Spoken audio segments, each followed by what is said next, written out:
9:06 on Super Talk 99.7 WTN. My name is Chris Hand. Mac Maury is producing. It's but 2 days left. I know, and our last day in person is sad. Last day in person. I'm in Texas tomorrow doing the show. Ugh. I know. I'm going to miss you, man. I'm going to miss you too, bro. Yeah, it's been fun. Been great. What a ride. Yeah, dude. It's been wild. Ken Weaver's in the newsroom. We don't want to get too sappy too soon. Yeah. You know? Exactly. I agree. So let's ease into this. We'll get sappy later. We will. Do you think a hug on air will come across good? I don't know. All right, so if you want to see the 4-foot-tall demonic crossing guard giving drugs to kids, you can hop over to my Twitter, at Chris Hand on Air. I was called a racist, a ableist, all sorts of names for not appreciating a 4-foot-tall crossing guard with a beard giving drugs to kids. Yep, that really happened. Really happened. Some random lady just started calling me a racist. She said I'm into those Jim Crown laws. Her words, not mine. That's what she said. I always knew you were into those Jim Crown laws. She said you're late for a Klan rally, but she spelled it with a C. So if you want to tell her that she's wrong, that's over there too. Feel free. At Chris Hand on Air. Would appreciate it. She actually posted on her Twitter, this lady that was calling me a racist and an ableist, that Trump supporters are after her like it's J6. Wow. Yep, that really happened. That really happened. And it started last night, or this started this morning? It started on my ride in. I didn't even know. Wow. I don't know this lady. This lady's from like North Carolina. She randomly finds my tweet and just starts harassing me. So haven't even finished the cup of coffee, already calling you a racist. You know, I haven't even had coffee yet. I'm a racist. So Joe Biden. I wish it was Trump. Joe Biden's embarrassing us in France today. So there's that. It's not looking good for the president. He gave an interview to ABC, and one of the questions that came up were, are American weapons being used inside Russia currently? I know for years you resisted the idea of American weapons being used for any sort of direct strike inside Russia. But we did witness this shift in recent days, authorizing American weapons for limited direct strikes. Are American weapons being used right now inside Russia? They're authorized to be used in proximity to the border. We're not authorizing strikes 200 miles into Russia. We're not authorizing strikes on Moscow, on the Kremlin. He sounds tired. He sounds sleepy. But what he's saying is actually very, very scary. American weapons are being used inside Russia. Well, not near Moscow. Not 200 miles in. Okay, well, let's put it this way. If Russia had missiles in Cuba and Russia authorized Cuba to use the missiles on, I don't know, not D.C., but Tampa Bay, what do you think the American response would be? This feeble old man is slowly walking us into World War III. Every day we get closer. Every single day. He also says that he's known Putin for over 40 years. Let me ask you about what Vladimir Putin said last night about this authorization of American weapons inside Russia. He said the supply of high-precision weapons to Ukraine for strikes on Russian territory is direct participation in this war. He went on to say that this is the way to serious problems, and again talked about Russia's nuclear capabilities. Does that concern you? I've known him for over 40 years. Okay, so Russia was still the USSR in the 80s and Putin was not in office, but he's known him for 40 years. What would a senator be doing with a KGB agent? He's concerned me for 40 years. Oh. He's not a decent man. He's a dictator, and he's struggling to make sure he holds this country together while still keeping this assault going. We're not talking about giving them weapons to strike Moscow, to strike the Kremlin, to strike just across the border where they're receiving significant fire from conventional weapons used by the Russians to go into Ukraine to kill Ukrainians. Again, we're slow walking towards World War III. What would we do if Russia gave Cuba missiles and said, hey, you know, we're not going to let them use them near D.C., but Tampa's fine? it would be World War III. He's walking us into World War III. This is what we're getting. And he uses the speech. We're living in a time when democracy... He's using the speech to take shots at Donald Trump while he's giving the commemorative address in Normandy for the 80th anniversary of D-Day. We're living in a time when democracy is more at risk across the world than any point since the end of World War II, since these beaches were stormed. Yep, democracy's under threat. It's always about democracy, right? And then he takes time during his speech in Normandy to talk about how many Russians have been killed in Ukraine. They've inflicted on the Russian aggressors, they've suffered tremendous losses, Russia. The numbers are staggering. 350,000 Russian troops dead or wounded. It sounds like he's taking a victory lap. What is he trying to do? Honestly, he probably has no idea. Donald Trump posted a message on his Truth Social. Today, we honor the immortal heroes who landed at Normandy 80 years ago. The men of D-Day will live forever in history among the bravest, noblest, and greatest Americans to ever walk the earth. They shed their blood, and thousands gave their lives in defense of American freedom. They are in our hearts today and for all time. They were a different breed. They were brave men. Strong men. A lot of these guys lied about their age to enlist. This is one of their stories.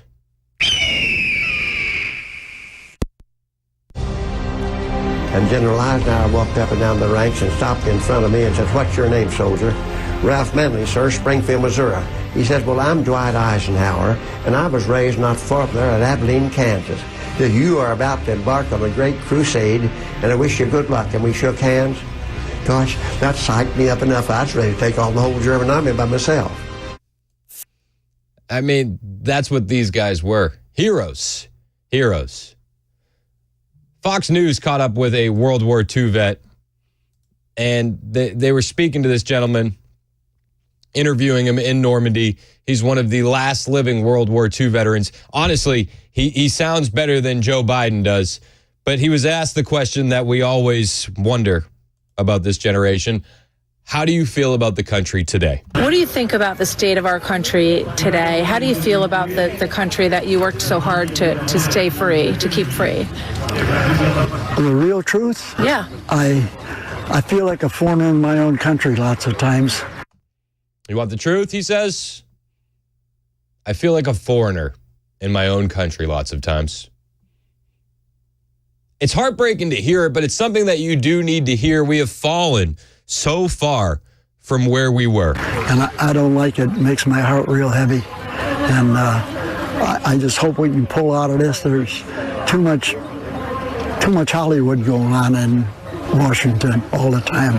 The important subjects they don't cover. So the thing is, I hope all the guys will rally up and we'll go back and straighten it all out. I like the optimism. I do. But it breaks my heart to hear the beginning of that, where he says, "You want the truth? Honestly, I feel like a foreigner in my own country oftentimes." You know, we've all seen that viral video that goes around where it's the World War II veteran who he's crying and saying, you know, my friends didn't die for this. We didn't put our lives on the line for this. And these guys get one day.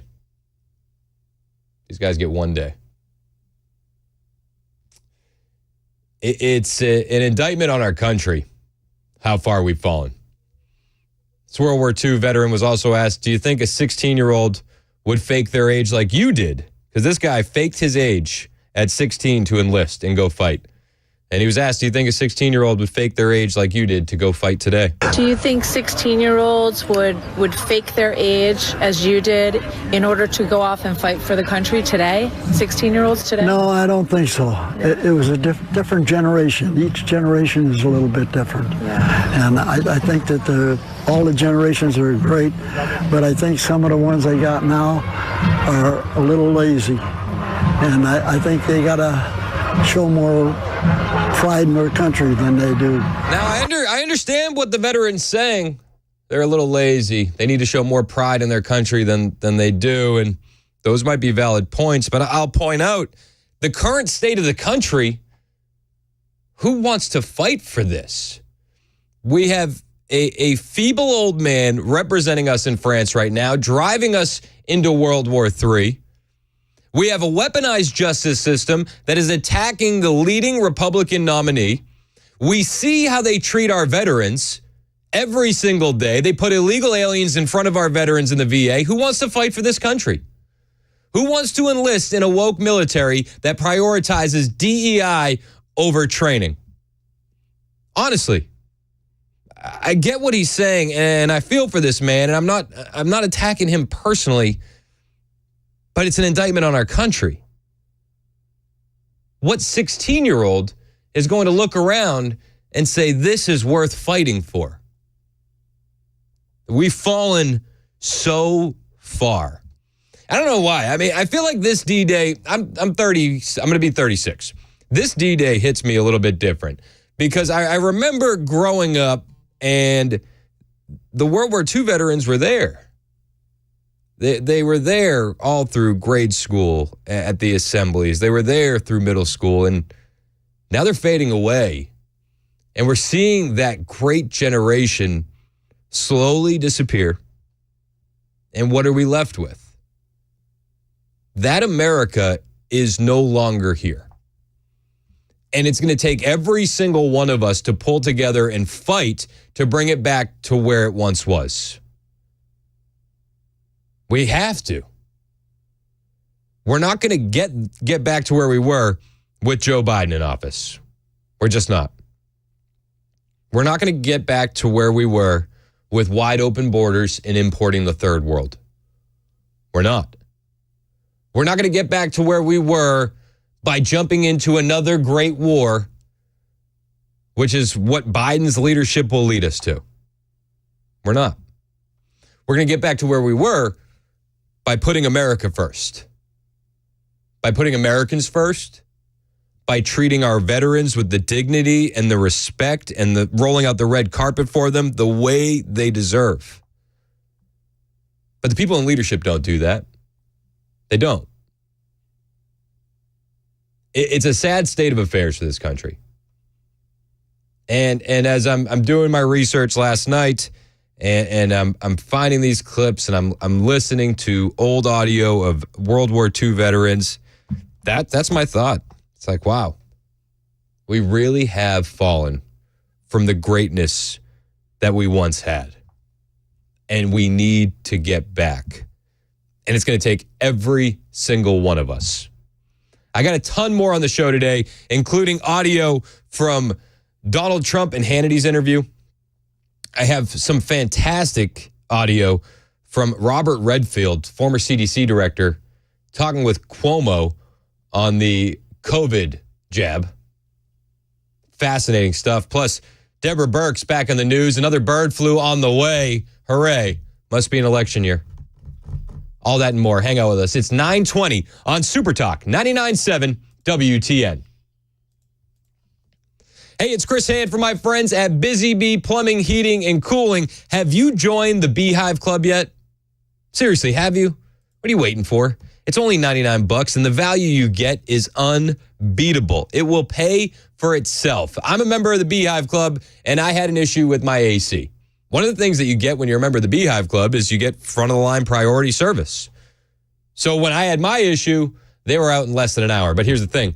I could have avoided that issue altogether. I had dirty coils.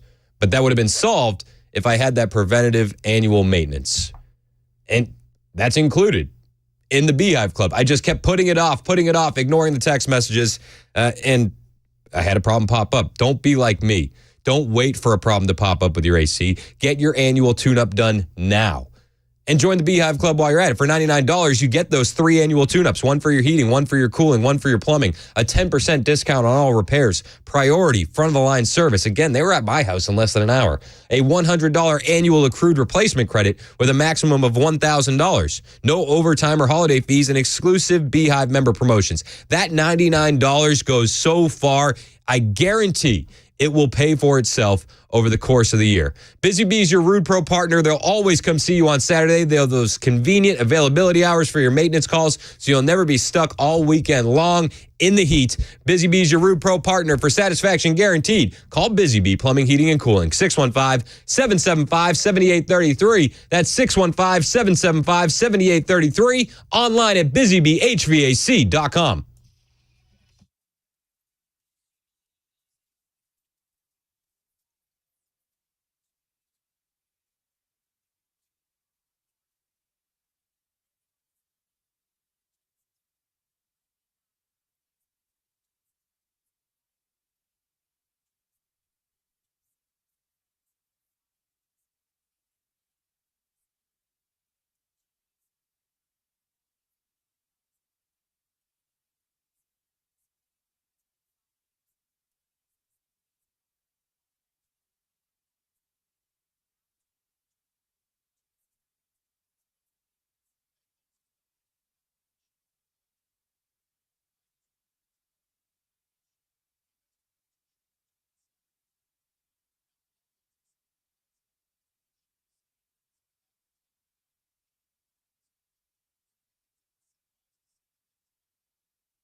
A 41-year-old Nashville man's mom helps put him behind bars for a crime more than a decade ago. Coming up at 9:30 on Super Talk 99.7 WTN. Thank you, Ken. It's 9:26 on Super Talk 99.7 WTN. I'm Chris Hand.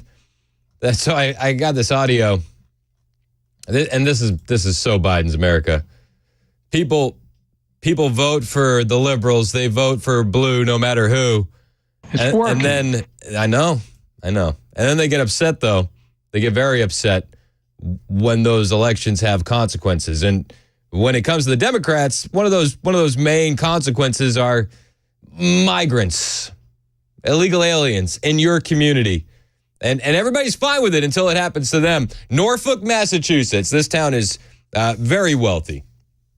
Small town in Massachusetts. They're trying to repurpose a prison there. We talked about that. I think it was like last week or the week before. They're going to repurpose an old prison as a migrant facility. So obviously the townspeople don't want that. And last night there was this huge town board meeting where all of the residents were there, and they were not happy people. Everyone in our shelter system is here lawfully and has been vetted by the federal government at the port of entry. Every single person. And there was a lot of that. Disappointment in the state's answers. Full chaos broke out a number of times. Up to age 21. I have to stop for a second because when the news anchor goes, and there was a lot of that, Mac just starts busting out laughing. It's like, of course there's a lot of that. That's pretty funny. And there was a lot of that. There was a lot of that booing. At the port of entry. Every single person. And there was a lot of that. Disappointment in the state's answers. Full chaos broke out a number of times. Up to age 21.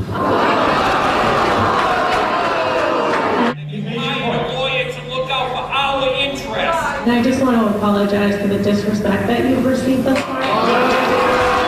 A contentious debate with the livelihoods of thousands of migrant and unhoused Massachusetts families caught in the middle. Did he say unhoused families? Yes, believe so. Unhoused families. Van people, if you will. I'm not trying to knock the homeless, but like the manipulation of language is so Massachusetts. And how about the lady that she apologizes to the board? I'm so sorry for the disrespect you've received, and everybody boos her. They're like, get rid of this lady. I just want to apologize for the disrespect that you've received thus far. A contentious debate with the livelihoods of thousands of migrant and unhoused Massachusetts families caught in the middle. Parents had questions on the educational impact of this, the state saying up to 115 school-age kids could be moving in. The town says they just don't have the space for that many students. The state responded and said, don't worry about it. You'll be all right. You'll figure something out. Yeah, you've dealt with worse. That's what the official statement, I think, was. This is what happens when you vote for terrible leadership. They put non-Americans in front of Americans. When I listen to the World War II veterans saying that they don't see people fighting for this country the way they used to, it's because this country doesn't fight for us the way it used to. It's 9:30 on Super Talk, 99.7 WTN.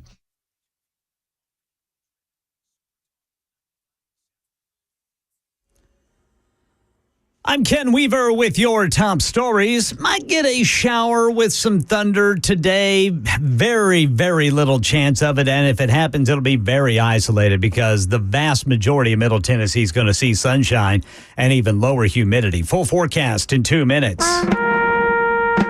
World leaders gathered in Normandy, France to honor the heroes of the D-Day invasion 80 years ago today. Here's a little bit of President Biden's remarks. Want to know the price of freedom? Come here to Normandy. Come to Normandy and look. Meanwhile, the last surviving soldiers from the D-Day generation presented with honors. Some veterans needing assistance standing up. They're in their 90s. Some are over 100 years of age. Here in Nashville, News 2 says a 41-year-old man's mother helped police put him behind bars for an armed robbery at an ATM 12 years ago.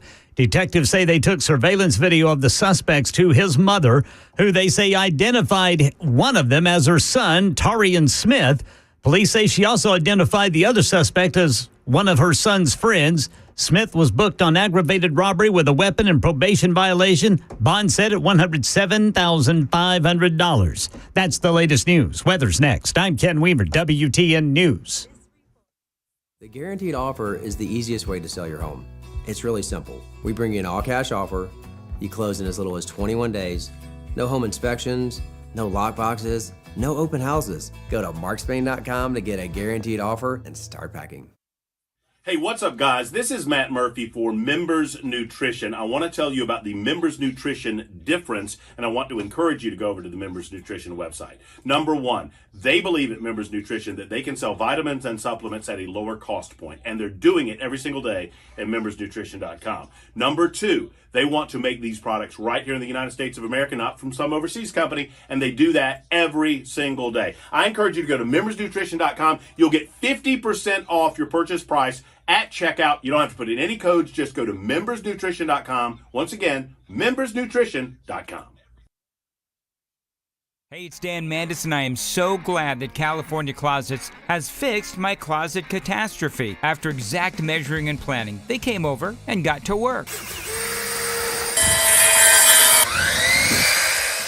Yeah, once it was all plotted out on their 3D CAD system, the pieces are measured, cut, and precisely installed into my space. It was clean, fast, and professional, and above all, my new closets look and function great. Now, this was my dormer, and now this is my new dormer thanks to California Closets. Look at all of this added space for shirts and shoes, you name it, and it is cut so precisely, simply amazing. And my old closet that has now been reborn as the ultimate in style and functionability, making the best use of the space that I had. They can work on just about anything: bedrooms, garages, home offices, closets, pantries, and so much more. Find them online, californiaclosets.com, and see what they can do for you. You can schedule a free design consultation. Mention my name, californiaclosets.com.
About almost all of these cases that are brought against me, they are doing it for the purposes of hurting a political opponent of Biden and trying to get him to win, and he's the worst president in the history of our country.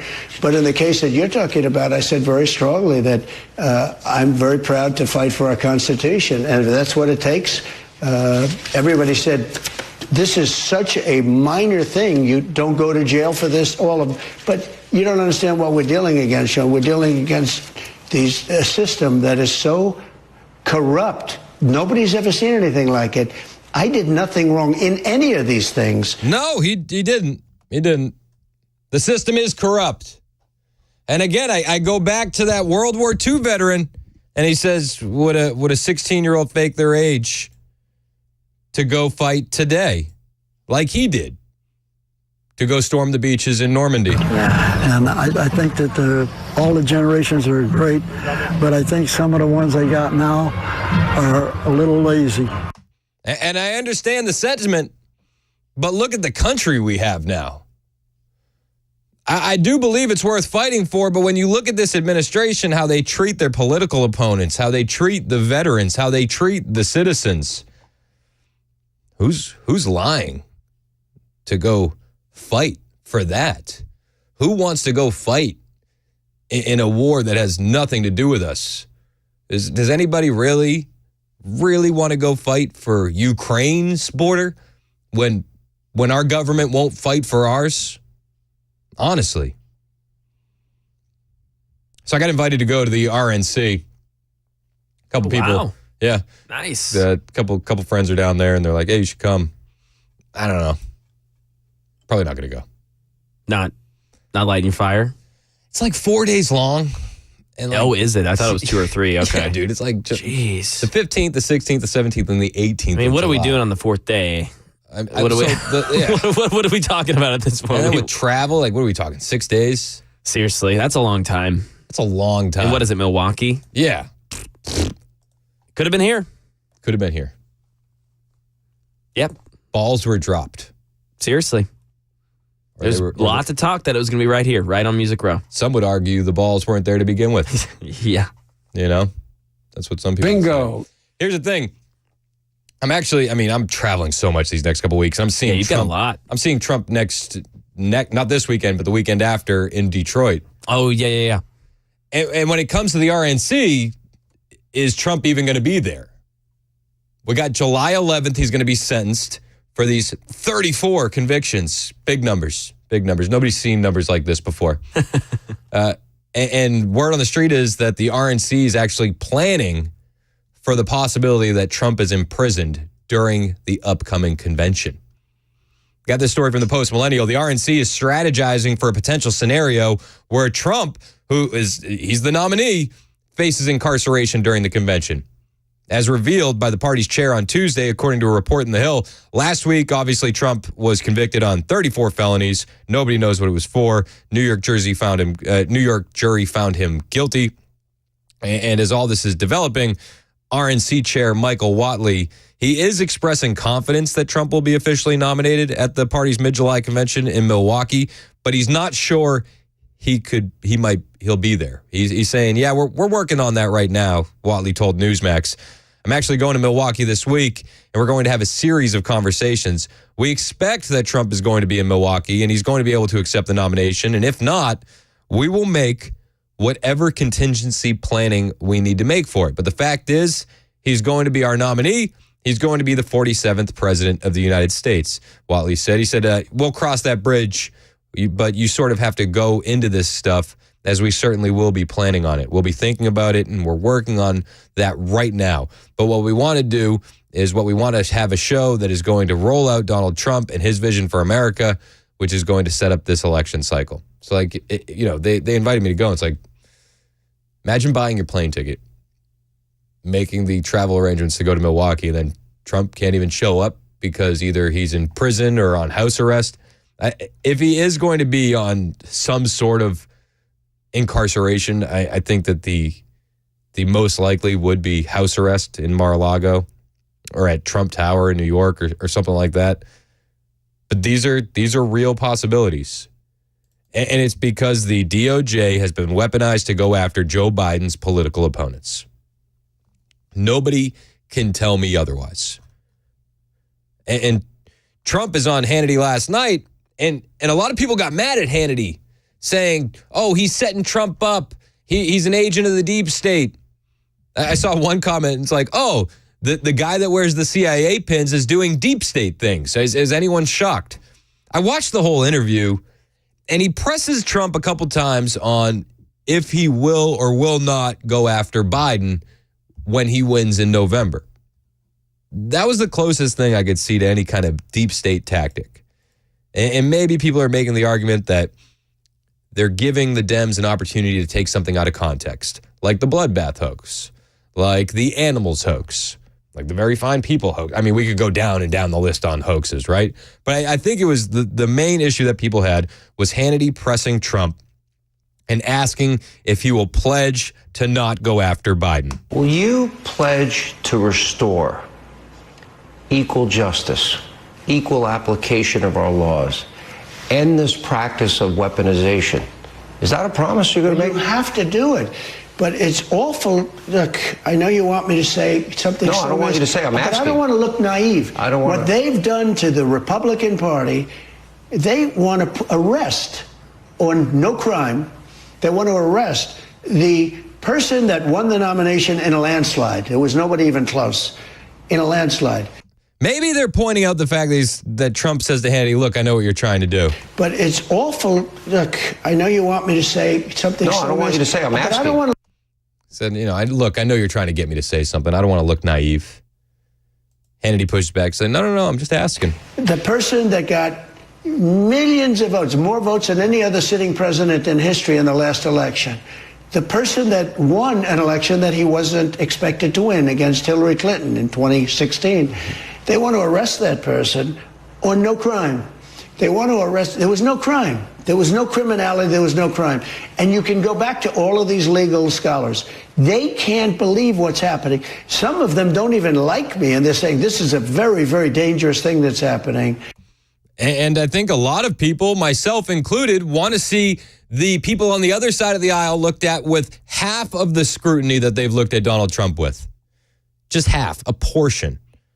A portion. No, we can't let this happen. And I will do everything in my power not to let. But there's tremendous criminality here. What they're doing to me, if it's going to continue, we're really not going to have much of a country left. We're really not going to have much of a country left if it continues. People might make the argument that we don't have much of a country left now. It does seem like the wheels are falling off, does it not? And personally, I want everyone held accountable, from the people that spied on Trump's campaign, to the people that funded the Steele dossier, to the people that pushed the Russia collusion hoax. Everyone. As an American citizen, we should be demanding accountability. There's only one guy that will do that, and that's Trump. He gives a very political answer. He doesn't want to put all his cards on the table. And he knows that things are going to be taken out of context and twisted and bent, and he does seem kind of frustrated with Hannity. Maybe that's what a lot of the people I saw, the pundits, the influencers were saying when it came to the Hannity interview. Maybe. But Trump says, listen, I've been under siege. When this election is over, based on what they've done, I would have every right to go after them. And it's easy because it's Joe Biden. And you see all the criminality, all of the money that's going into the family and him, all of this money from China, from Russia, from Ukraine. During one of the interviews, I said, what about the $3.5 million paid to the Biden family from the mayor of Moscow's wife? What about that? And Chris Wallace defended him, said, you can't ask that question. Well, then it turned out to be a big deal long after that debate. That was one of the debates. And it turned out to be a big deal. And Chris Wallace said, we can't go there because we don't know that it should turn out to be true. Millions and millions of dollars. Now, if we're going to do dinner with her at the Cafe Milano. And he said to America he never once talked to his son, brother, or anybody about their foreign business deal. Well, he said it, and then you found out it was absolutely untrue. Everything he says is untrue. Everything he says is untrue. And I like what Trump says right there in the beginning. After what they've done to me, I would have every right to go after Joe Biden. Every right.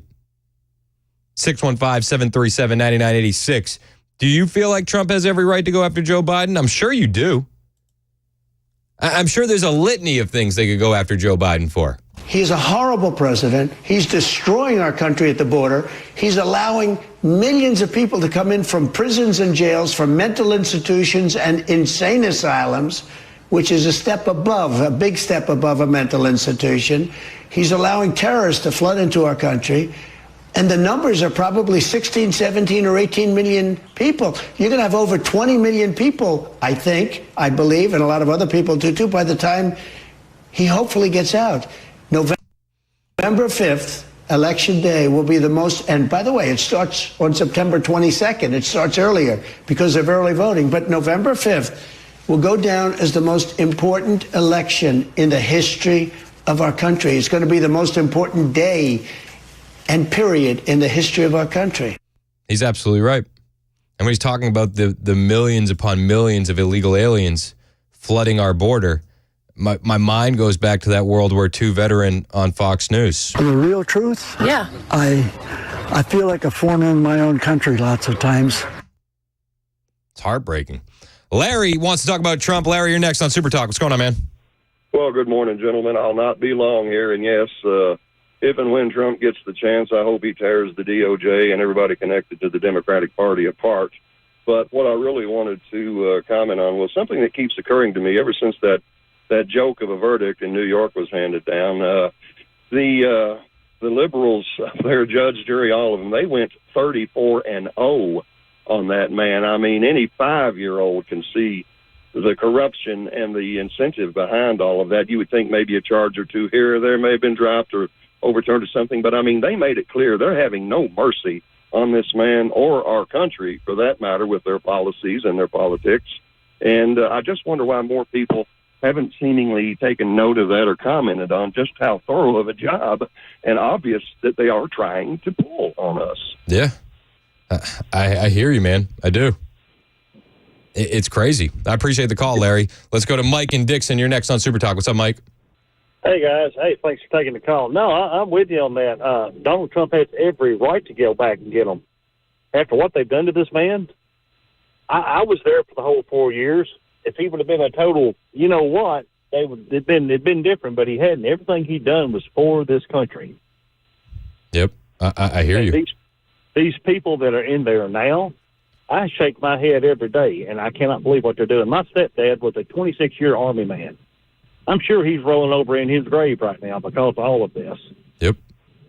I have no doubt in that. I like what you said though about how Trump did it all for the country. It's like Trump didn't take $1 of salary for being president. Right. Meanwhile, Joe Biden, as the information appears to me, used his office of vice president to do nothing but enrich himself. Exactly. It's like a lot of them up there have done. Yep. But yeah, I mean, it just blows my mind. And you know, all you got to do is scroll on TikTok. I never knew this country was, and I'm going to say this country was so full of idiots till I got on TikTok. It just blows my mind. Yeah, me too. Me too, Mike. I appreciate the call. Melissa in the borough, you're next on Super Talk. What's up, Melissa? I have two things, one for Trump and one for McMorey. Okay. My question about Trump is, I think it's terrible, everything that's happened, and I very much want him to be our next president.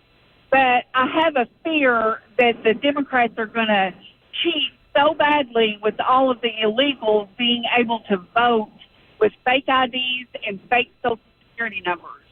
What's your thoughts on that?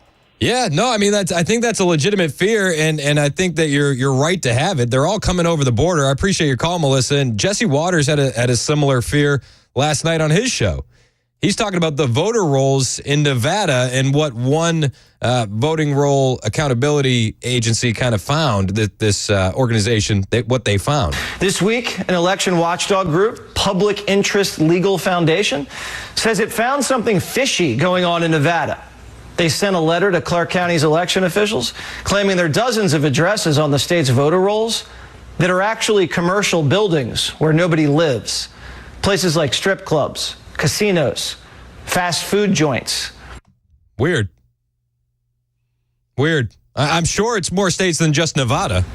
Why are there strip clubs on Nevada's voter rolls? Nobody lives there, except Hunter.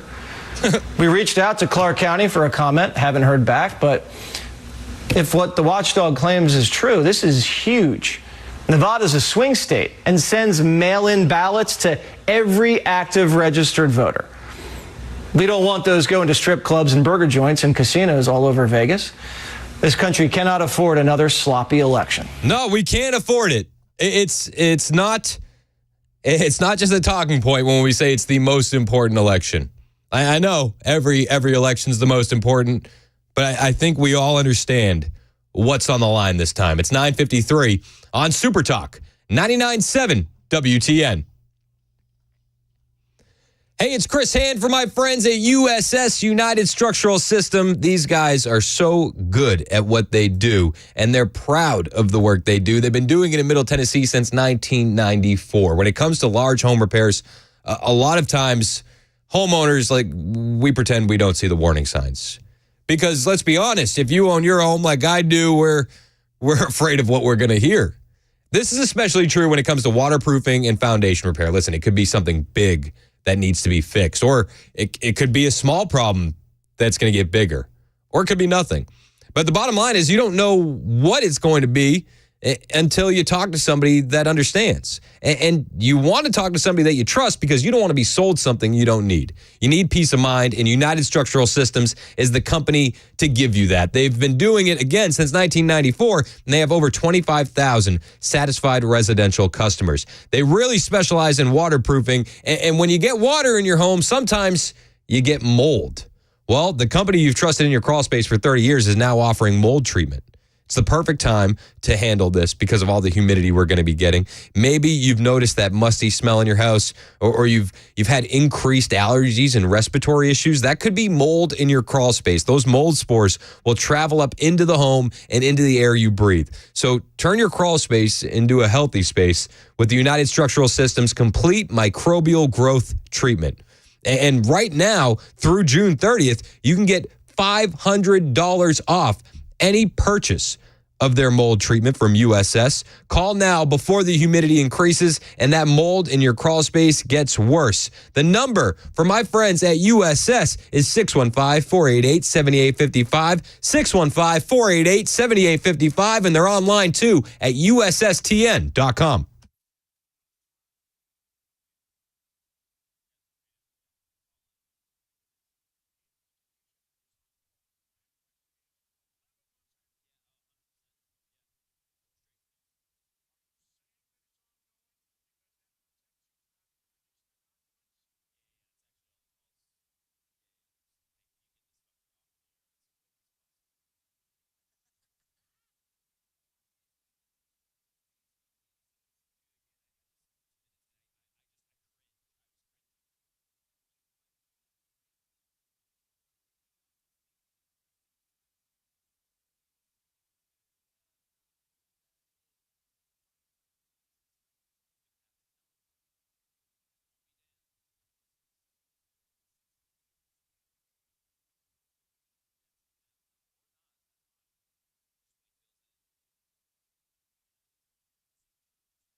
10 o'clock on the dot. I'm Ken Weaver with your top stories. Got a traffic problem. Right shoulder blocked 65 southbound right before Trinity Lane. Full forecast in 2 minutes.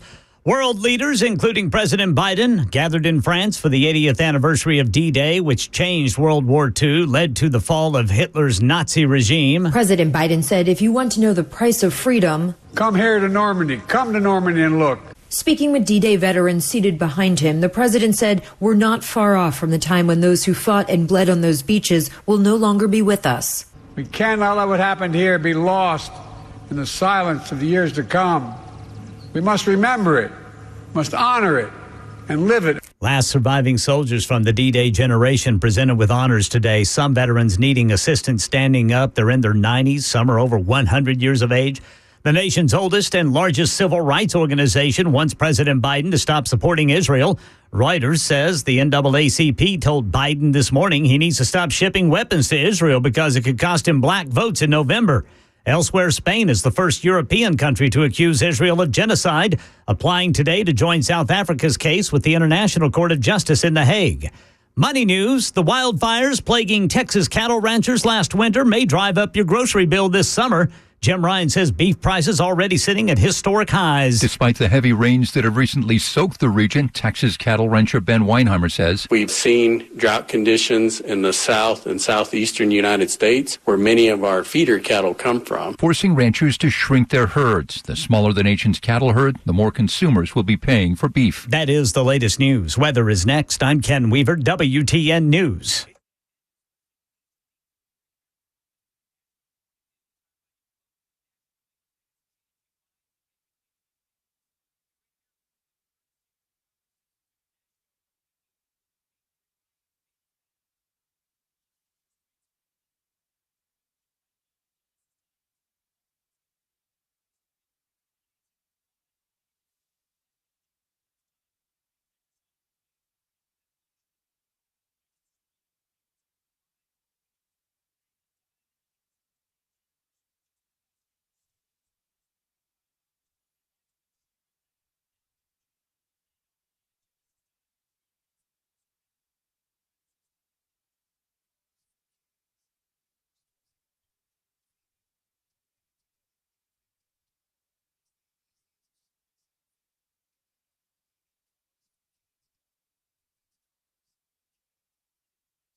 .05 on Super Talk 99.7 WTN on the 80th anniversary of D-Day. Thank you for joining the show. We got Jim in Mount Juliet who has a comment on D-Day. Jim, you're next on Super Talk. Thanks for holding, Jim. Good morning, Chris. How are you? Good, man. How are you? I'm great, thank you. before I get to my point I called about, as I was waiting for you to finish the news, I came across a Facebook page. If anybody's not aware of it, it's called D-Day History. And what they do is they take photos from the Normandy invasion and then take a photo at the same site today, and they hold up the old one in front of the new one to show the difference in 80 years. It's a fantastic operation they're doing, and you ought to check it out. What was the name of the Facebook page one more time, just for everybody? D-Day, let me get back to it. I think it's D-Day History. D-Day History? Yes. Perfect. D-Day History. I'll check it out. Thanks for the tip. I've always been extremely interested in World War II. My wife thinks I was a World War II veteran in a previous life, but who knows? We toured Normandy some years ago, and it was the most sobering experience in my life. If anybody has the chance to go, they need to go. And I think that I saw a number of chilling things while I was there, but probably the worst is on a road that leads up the hill from Omaha Beach, and there was only one at the time.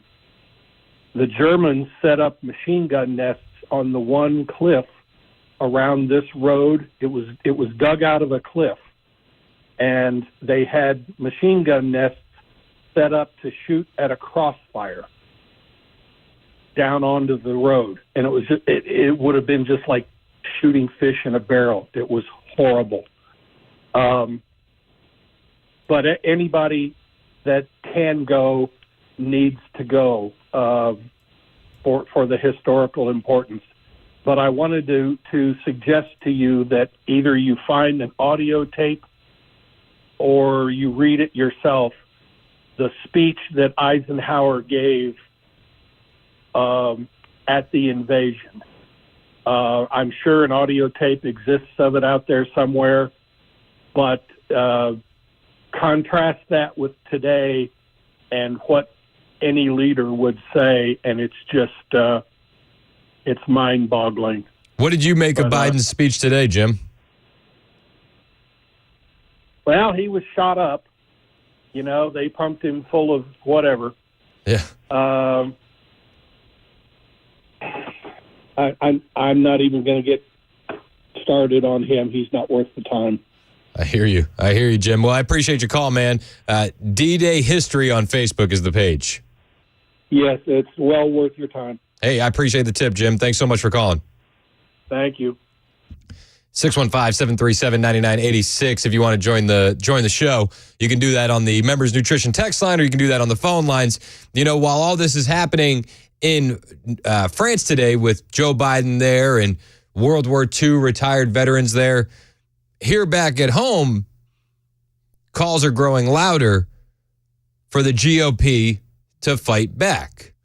You're having pundits and GOP leaders urging the party to fight back against the Democrats' lawfare.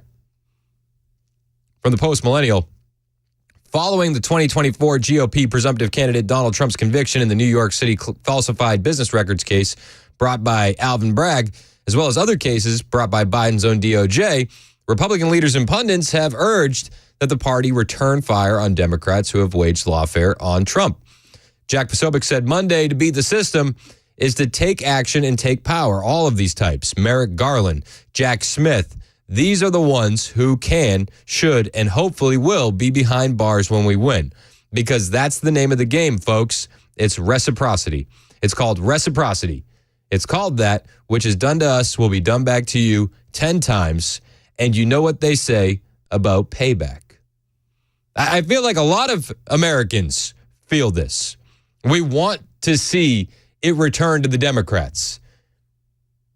And even Andrew McCabe himself claims that certain FBI agents are worried about Trump throwing them in jail. Many are thinking about fleeing the country. It's great to have you here because few people know the inner workings of the FBI better than you do. And you've also personally experienced the pressure from Donald Trump. And when you see him promising this wholesale takeover of the Justice Department, I wonder how you worry about what that would look like.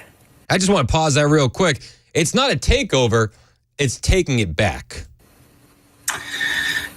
Yeah, Caitlin, I mean, I worry a lot about it.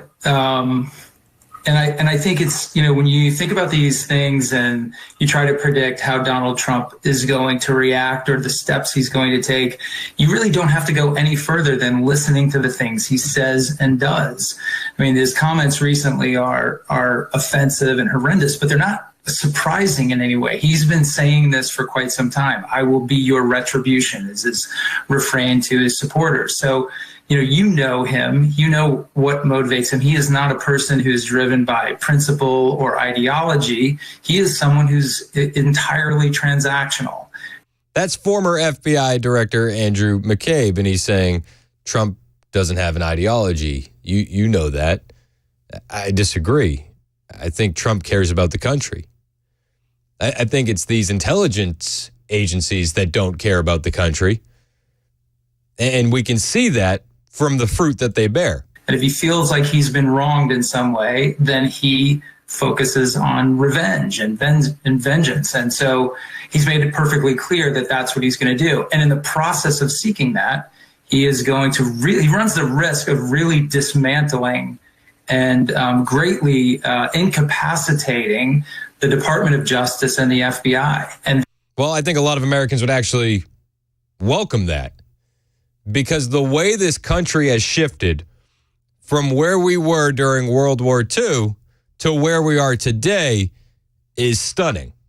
And I can't imagine many of those brave men that stormed the beach 80 years ago imagining that this is what they would have been fighting for. Steve and Dan in Huntland have a D-Day story. What's up, guys? What's up? How we doing? Good. Hey, Brian, how you doing, man? I'm good. Sean and Ron, What's up, guys? Good comeback. Anyway. Well, what's your D-Day story? My uncle, he was actually on the first wave and was wounded and sat on the beach for 3 days. Jeez. The medic kept just coming by and hitting him with morphine. He was actually wounded twice. But when he was actually knighted, and his name was Sir Edward Hill, and when he died, we were, of course, I'm in the military, and we were all in our dress blues, and he had full military honors, including, horse-drawn carriage, boots backwards, flyover, everything. And Charles de Gaulle's niece spoke his eulogy at his funeral. That's incredible, man. Y'all know who Charles de Gaulle is, of course. Yes, sir. Okay. So anyway, and we have a rock. He went for the 70th anniversary, and we actually have a rock from Normandy signed. So it's our little keepsake. Wow. So I just thought y'all would like, and that's a pretty good, and that boy was from Tennessee. Hey, God bless him, man, and thanks for sharing that. I appreciate it. You're welcome, man. Y'all take care. Hey, you too. God bless. Let's go to Mike and Morrison. You're next on Super Talk. What's up, Mike? Hey, what's up? I got a little D-Day history here. All right, hit me. So, not many people know, but the OSS, which was the predecessor for the CIA, actually had something called Operation Stampede, where they took they made a bunch of inflatable tanks, planes, everything, and they shipped it all over towards Holland. Yep. As far away from France as possible. Yep. And they attracted all the Germans over there. They even spread intelligence over to the Germans, which intercepted it, saying that all this stuff was real. And then while that was when all the Germans had been taken over there, then D-Day went down. Yeah, the inflatables isn't something many people know about. Yeah. They used that tactic a couple times during World War II, if I recall correctly.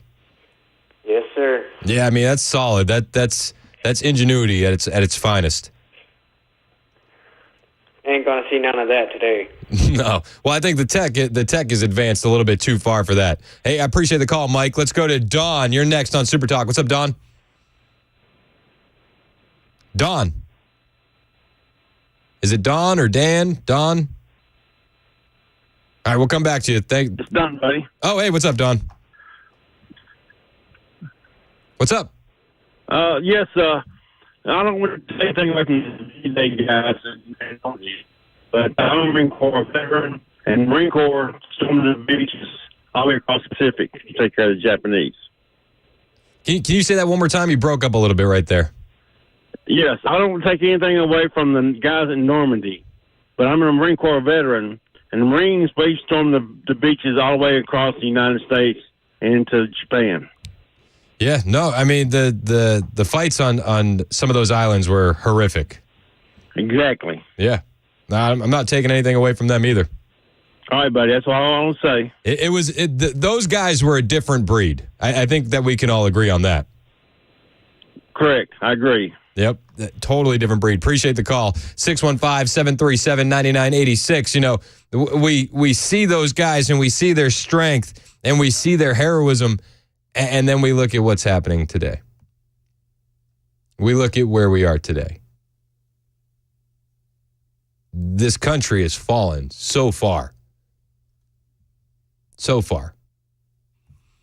Tony in Smyrna, you're next on Super Talk. What's up, Tony? Hey, how you doing? Good, how are you? Not too bad, not too bad. Moving day at my house. Nice. Moving to Chapel Hill. All right. But your call screener asked if it was about D-Day, and not specifically.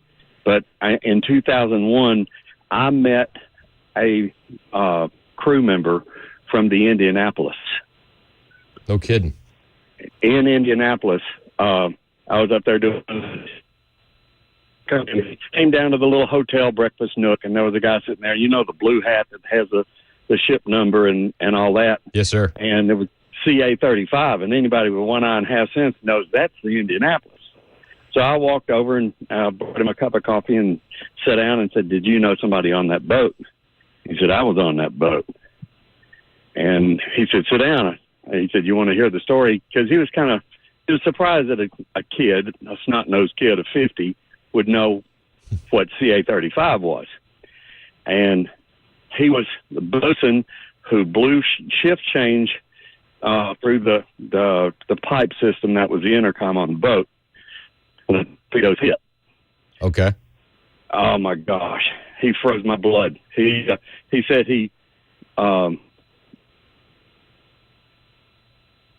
you there, Tony? We lost Tony. All right, I'm going to put Tony on hold. I want to get to that story. Also, I got to tell you a story. You know, we're talking about how far we've fallen. You know, that one World War II veteran says he feels like a foreigner in his own country some days.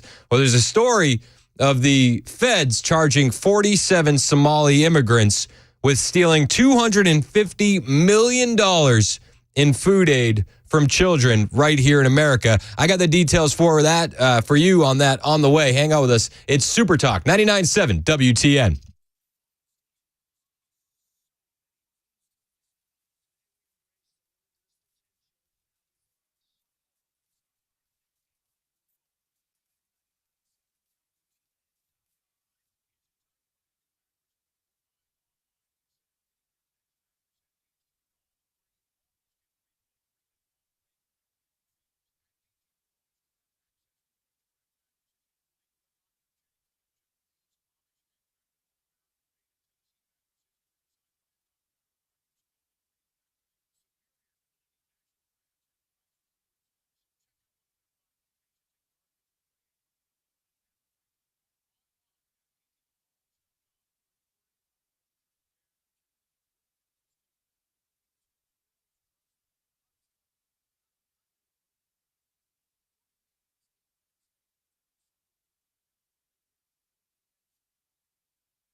Got a road closed in Lebanon. The fire department has shut down a part of Carthage Highway on the east part of Lebanon for a structure fire.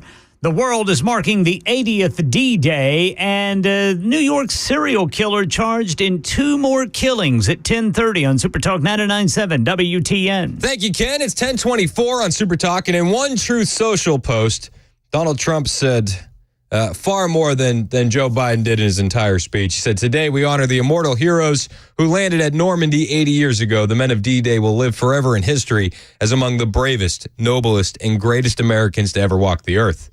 They shed their blood and thousands gave their lives in defense of American freedom. They are in our hearts today and for all time." Tony in Smyrna was on the line. We had a bad connection, but he has a story about meeting a World War II veteran. Tony, are you there?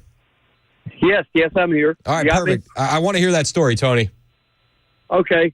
Again, I'll backtrack just a little bit. I met a man who was in Indianapolis for what he said was going to be one of the final reunions of the survivors of the ship. And he told me that he was a bosun. He had just blown shift change on the ship when the torpedoes hit. And the ship went down pretty quick. And he swam away from the boat rather than get pulled under, because it'll pull you down so far that even if you're not injured, you can't get back to the surface before you drown. And he was there in the dark, and fuel burning everywhere on the surface of the water. My father was a World War II Navy man, and it made sense to me. It's unreal. He said that he heard something come to the surface, and it was one of the float planes had broken loose. He swam over to it and got the little survival dinghy out from behind the cockpit. They're little Grumman, I think they're Grumman biplanes, and they had a pop-up little hatch behind the rear cockpit where he could get out, get the life raft out. It had a few, water provisions, crackers, and peanut butter. And he said he spent like 6 or 7 days laying in there. He couldn't get to anybody. Nobody could get to him. And it froze my blood. That's insane. He stood up when the van came to pick him up to take him downtown to the reunion. He shook my hand, and I'm telling you, I felt like I was shaking hands with an entire generation of heroes. I can imagine, man. I mean, 6 or 7 days waiting there, that's crazy. We had another caller saying that their uncle waited on the beach for 3 days, and they just kept shooting him up with morphine. Yeah, can you imagine? I can't imagine. I'm trying to, and it's like, it's hard to even put yourself in that place. And now we've got kids who have to go to a safe room if somebody doesn't use the pronoun that they need. I know. How far have we fallen, Tony? My old man used to say, if you can't last a day in a hayfield, you won't last an hour on a battlefield. Yeah, you're right. I appreciate your call, Tony. Thanks for holding, man. Yes, sir. No worries. Thanks. Yeah. I mean, Tony's right. You think about that generation, and this generation needs a safe room for pronouns. What about all the people that this generation is letting in? Feds charge 47 Somali immigrants with stealing $250 million in food aid from children. Federal prosecutors have charged these 47 Somali Muslim immigrants in Minnesota for skimming $250 million from a coronavirus relief program meant to help feed needy children. The defendants went to great lengths to exploit a program designed to feed underserved children in Minnesota amidst the COVID-19 pandemic, fraudulently diverting millions of dollars designated for the program for their own personal gain. These charges send the message that our law enforcement partners remain vigilant and will vigorously pursue those who attempt to enrich themselves through fraudulent means. I'm glad they're getting charged. I'll believe that they're actually being held accountable when they get deported. The scheme involved 47 defendants who prosecutors say created an umbrella group called Feeding Our Future. And then they created numerous subgroups that were advertised as bringing food to needy children during the pandemic. The accused allegedly used the fraudulent groups to file for relief funding at mosques across Minnesota. Once they obtained the funding, they reported feeding thousands of children every day and supplied rosters of non-existent children to the government to show their outreach. One such fraudulent feeding center was so brazen that it just copied all the names from a website called listofrandomnames.com. and sent that list to federal authorities to claim that it fed the people on that list, prosecutors said. At trial in May, the director and imam for the Dar al-Farouk Mosque in Bloomington, Minnesota, attempted to claim that Feeding Our Future fed thousands of children every day, but witnesses said that they only ever saw food being distributed on Saturdays and not any other day of the week, Minnesota Reformer reported. Defense attorneys also brought in Paul Martin Valor, a left-wing professor, of course, from the University of Minnesota, to regale jurors on how the Somali immigrant community is just like the communities of the Norwegian immigrants who flooded the area in the late 1800s and early 1900s because the Somalis remain insular, hiring only each other for businesses and then sending large amounts of U.S. dollars back to their home country instead of spending it and investing it here in the U.S. I think that we need to send these Somali immigrants back to their home country. I think that's the right action to take. In another expert witness testimony, Valor claimed that because Islam disallows the use of credit cards and bank loans, it's not atypical to see Somali Muslims in Minnesota dealing strictly in cash, but also admitted that one instance in which more than $1 million were wired to a Somali company to build an apartment building in Somalia did not seem to work in accordance with legitimate Islam-based Somali financial practices. So they're saying, no, you can't charge us. This is just how we do things in our culture. Okay. Stealing money and saying that you're feeding kids. Send them home. It's 10:30 on Super Talk 99.7 WTN.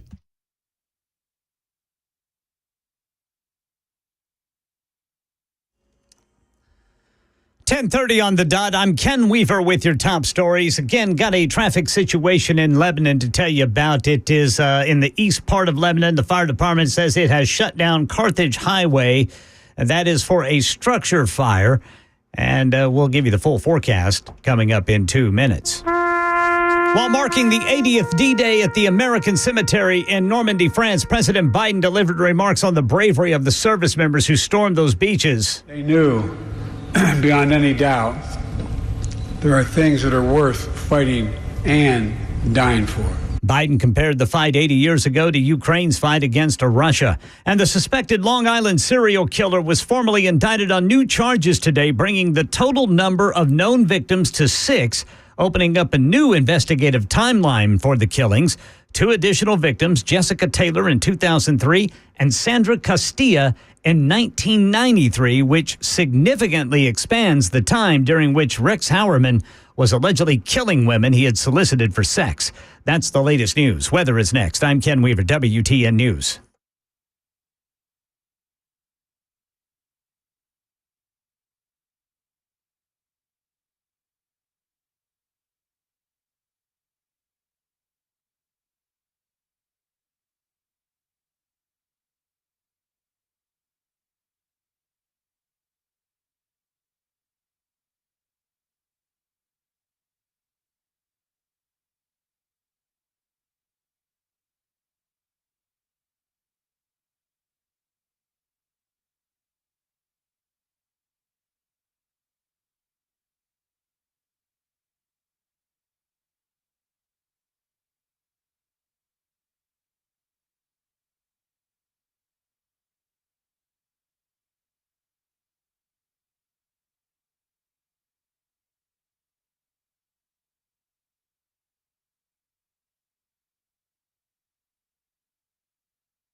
10:35 on Super Talk 99.7 WTN. My name is Chris Hand. Fauci's been in the news a lot recently. We've been discussing COVID a lot more recently. And I saw a headline just yesterday. Heck of a headline from the Telegraph in the UK. The headline reads, COVID vaccines may have helped fuel rise in excess deaths. Experts call for more research into side effects and possible links to mortality rates. That's the headline. And a lot of conspiracy theorists on the internet are pointing to it and going, see? See? There are legitimate questions about this thing. And I think it's time that we have legitimate discussions about this thing. Is that okay to say? Are you allowed to say that? I know for a long time you weren't allowed to say anything. Or you'd be pulled off the internet, you'd be censored, you'd be shut down. But now, even the former director of the CDC, Robert Redfield, he's saying things like this. Redfield was on Chris Cuomo's podcast, and Chris Cuomo now, he's done a 180 on the COVID stuff. But Redfield, he had some amazing audio clips, including talking about how he was upset with the CDC, and even stated that at a certain point, the CDC stopped tracking people who got COVID if they were previously vaccinated. That's from the former CDC director. That's not from me. I mean, I was upset with CDC when I left because they stopped tracking people that were infected that were previously vaccinated. So if you didn't track it, well, because then you couldn't report that there were people vaccinated that got infected. Weird. The CDC stopped tracking people that got COVID if they were previously vaccinated at a certain point. There were people vaccinated that got infected. But no, wait, why did they stop tracking it? But I think there was a decision not to do anything that made the vaccine sound like it didn't work. You know, I've always tried to be honest that I think there was some major mistakes in the vaccines. They should have never been mandated. I also felt that people should have been more honest about the fact that there were side effects to those vaccines and some people were actually harmed. Yeah, some people were harmed. A lot of people were harmed. I'm sure everybody knows somebody that was harmed. They should have never been mandated, says the former director of the CDC, Robert Redfield. He had a lot more to say about this.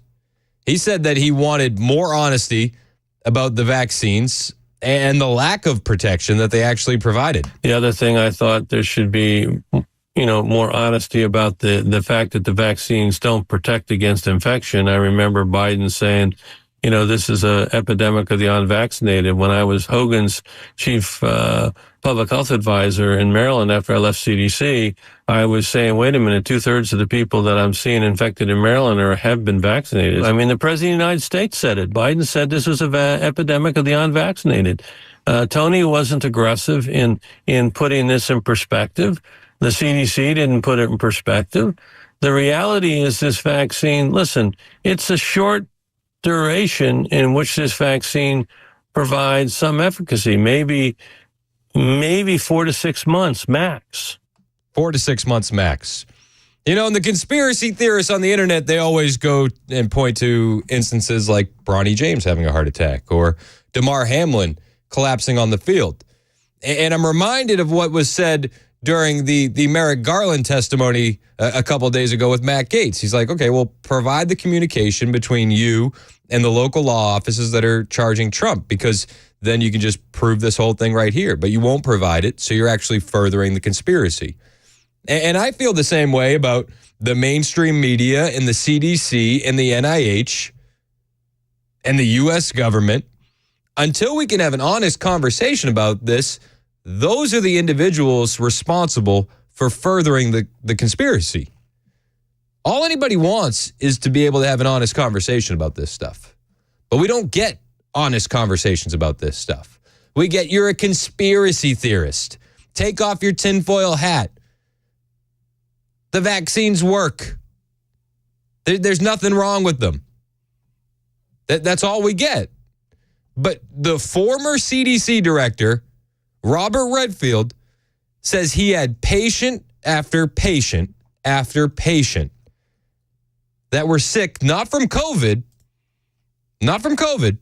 but from the vaccine. If you came down and visited me and interviewed my patients, you'd interview patient after patient after patient that did not have COVID, but are very sick, you would say very sick, long COVID patients, and it's all from the vaccine. Now, what? It's all from the vaccine. That's what Redfield says. Are we going to be able to have this honest conversation? Or is it just going to get shut down online again? Or are we going to be called names again? We're going to be called anti-vaxxers again. Because it just seems like time and time and time again, all we have to do if you're labeled a conspiracy theorist is just wait. Just wait.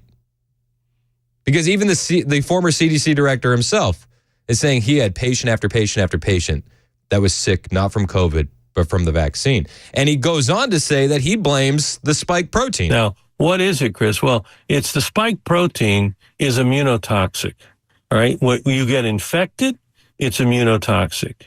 But when you give the vaccine, we make the spike protein. Now, this is my opinion, okay? When I give you an mRNA vaccine, which I helped develop, and I've given to a lot of patients, and I've taken it myself multiple times, I don't know how much spike protein you make.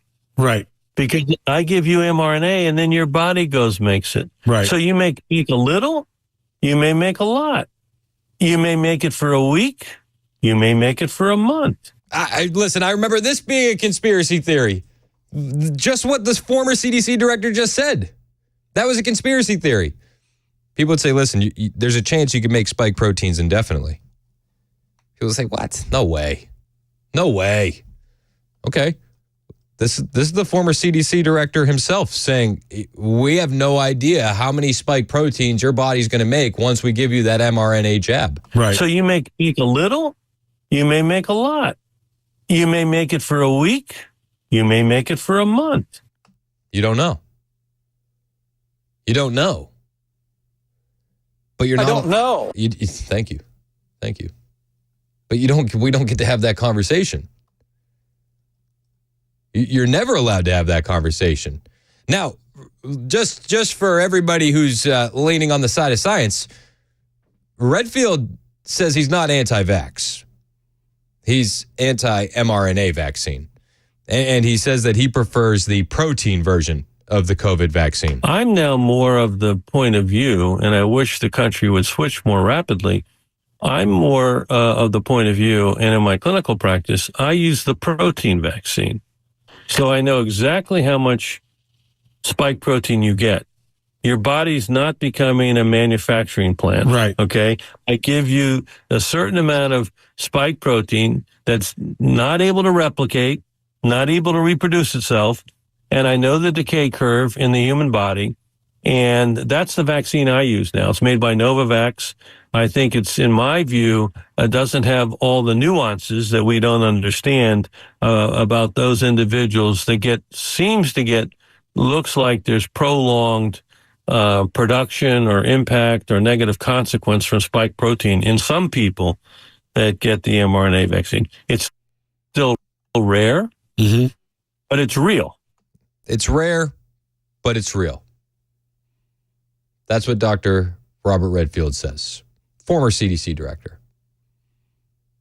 This is what people were worried about when they were mandating these things to young and healthy people and threatening their jobs and threatening their livelihoods and taking away their military careers. There wasn't enough research on this thing. And as time goes on and we get further and further away from it, the conspiracy theorists seem to put more points on the board. And again, I'll read you the headline from the Telegraph. COVID vaccines may have helped fuel rise in excess deaths. Experts call for more research into side effects and possible links to mortality rates. It's amazing that the experts are calling for more research now because the conspiracy theorists were calling for more research in 2021. We wanted more research then. We didn't get more research. We got told to shut up and take the jab. Many people felt forced to have to take the jab. And yet here we are, months later, years later. And it seems like maybe the conspiracy theorists were onto something. But, listen, let's not look in the past. It's an election year. We have future pandemics to look forward to. And you know who decided to make a surprise appearance on CNN? Dr. Deborah Birx. Yes, the lady with her kerchief. She's back, and she's worried about a new bird flu in America. She's worried about it. And Dr. Deborah Birx says we got to start testing cows in America. We're not testing to really see how many people have been exposed and got asymptomatically infected. We should be testing every cow weekly. You can do pooled PCR. We have the technology. The great thing about America is we're incredibly innovative, and we have the ability to have these breakthroughs. We could be pool testing every dairy worker. I do believe that there's undetected cases in humans because we're once again only tracking people with symptoms. When we did that with COVID, the virus spread throughout the Northeast undetected. Oh, so this new bird flu is asymptomatic as well. So she wants to start testing dairy workers, and she wants to start testing cows. Trust the science, right? Dr. Deborah Birx is back. And these fears are coming because, obviously, it's an election year.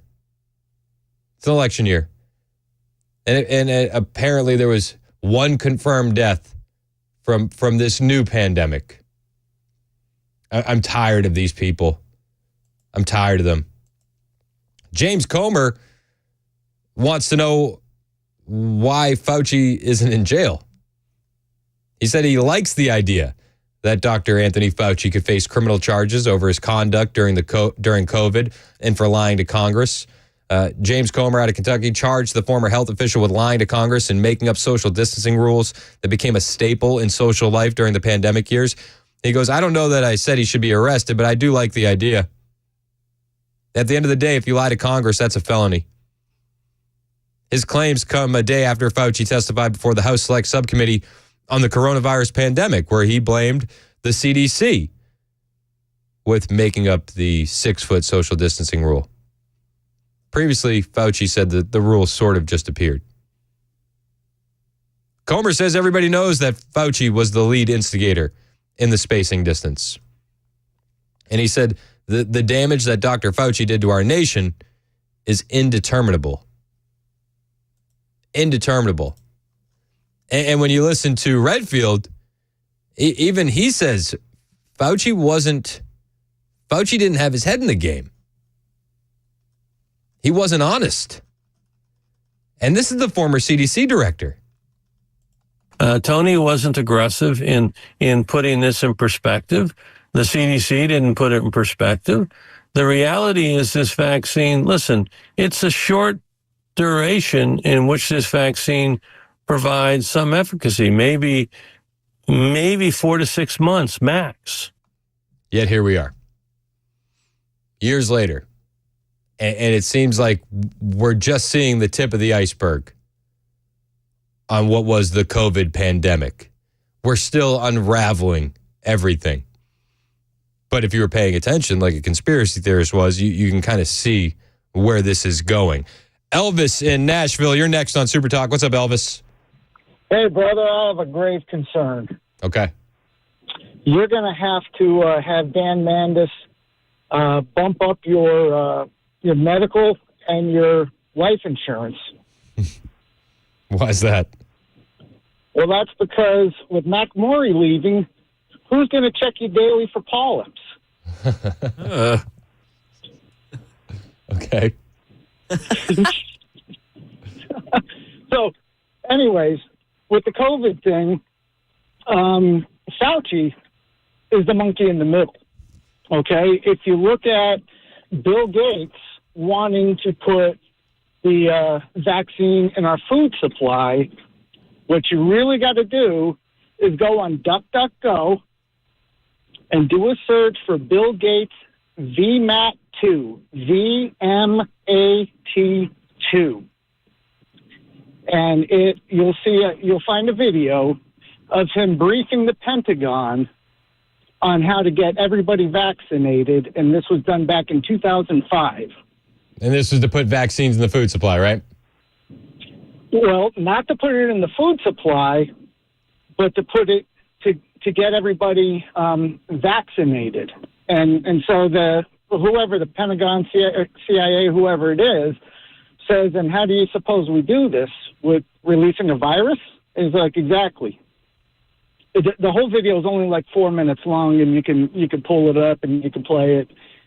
But it gets back to the meme where it said, was COVID, or was the vaccine developed for COVID, or was COVID developed for the vaccine?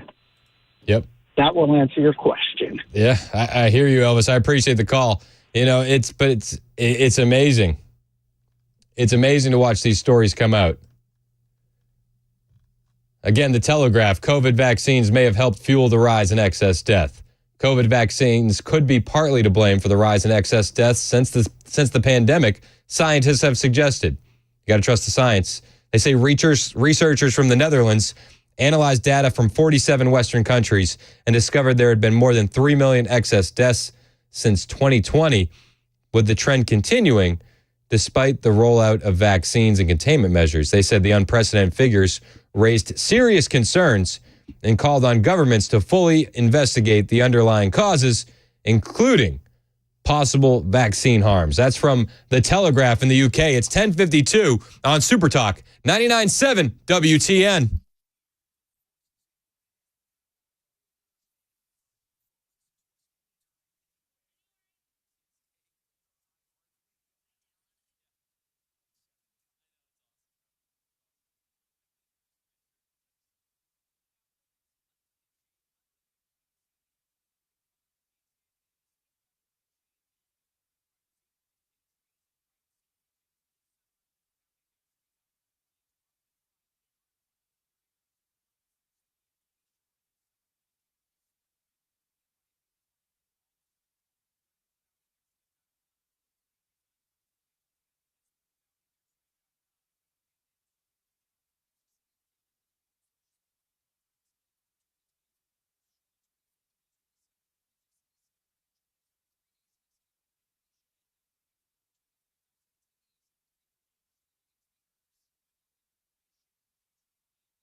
11 o'clock on the dot. I'm Ken Weaver with your top stories. And right now, drivers, we've got a 9-minute delay if you are westbound on 40 in West Nashville. Rolling roadblocks. Looks like some cleanup going on. The left lane is closed. 40 westbound right before 46th Avenue. Got the full forecast in 2 minutes.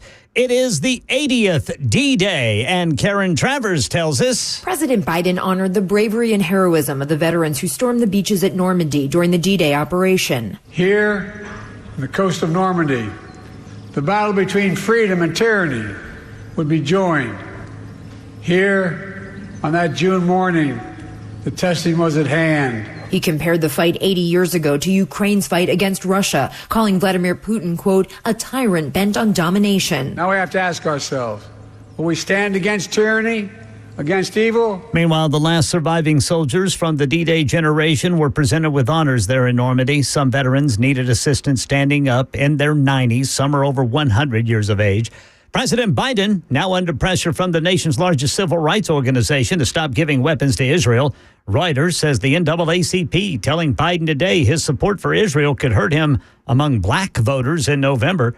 Elsewhere, Spain is the first European country to accuse Israel of genocide in Gaza, applying today to join South Africa's case with the International Court of Justice in The Hague. And the competition in the space industry is on full display today. Jim Ryan says both Boeing and SpaceX have missions underway. 254 miles above the We planet. continue to monitor the arrival of Starliner to the International Space Station. And if you're A crew of two is closing in on the ISS aboard Boeing's Starliner capsule, a first for Boeing. Back on Earth, SpaceX launched a rocket this morning for an hour-long test flight that ended with a splashdown off the northwest coast of Australia. The next step in that company's quest to carry people to the moon and beyond. That is the latest news. Weather is next. I'm Ken Weaver, WTN News. The guaranteed offer is the easiest way to sell your home. It's really simple. We bring you an all-cash offer. You close in as little as 21 days. No home inspections, no lockboxes, no open houses. Go to markspain.com to get a guaranteed offer and start packing. Hey, what's up, guys? This is Matt Murphy for Members Nutrition. I want to tell you about the Members Nutrition difference, and I want to encourage you to go over to the Members Nutrition website. Number one, they believe at Members Nutrition that they can sell vitamins and supplements at a lower cost point, and they're doing it every single day at membersnutrition.com. Number two, they want to make these products right here in the United States of America, not from some overseas company, and they do that every single day. I encourage you to go to membersnutrition.com. You'll get 50% off your purchase price at checkout. You don't have to put in any codes. Just go to membersnutrition.com. Once again, membersnutrition.com. Hey, it's Dan Mandis, and I am so glad that California Closets has fixed my closet catastrophe. After exact measuring and planning, they came over and got to work. Yeah, once it was all plotted out on their 3D CAD system, the pieces are measured, cut, and precisely installed into my space. It was clean, fast, and professional, and above all, my new closets look and function great. Now, this was my dormer, and now this is my new dormer thanks to California Closets. Look at all of this added space for shirts and shoes, you name it, and it is cut so precisely, simply amazing. And my old closet that has now been reborn as the ultimate in style and functionability, making the best use of the space that I had. They can work on just about anything: bedrooms, garages, home offices, closets, pantries, and so much more. Find them online, CaliforniaClosets.com, and see what they can do for you. You can schedule a free design consultation. Mention my name, CaliforniaClosets.com.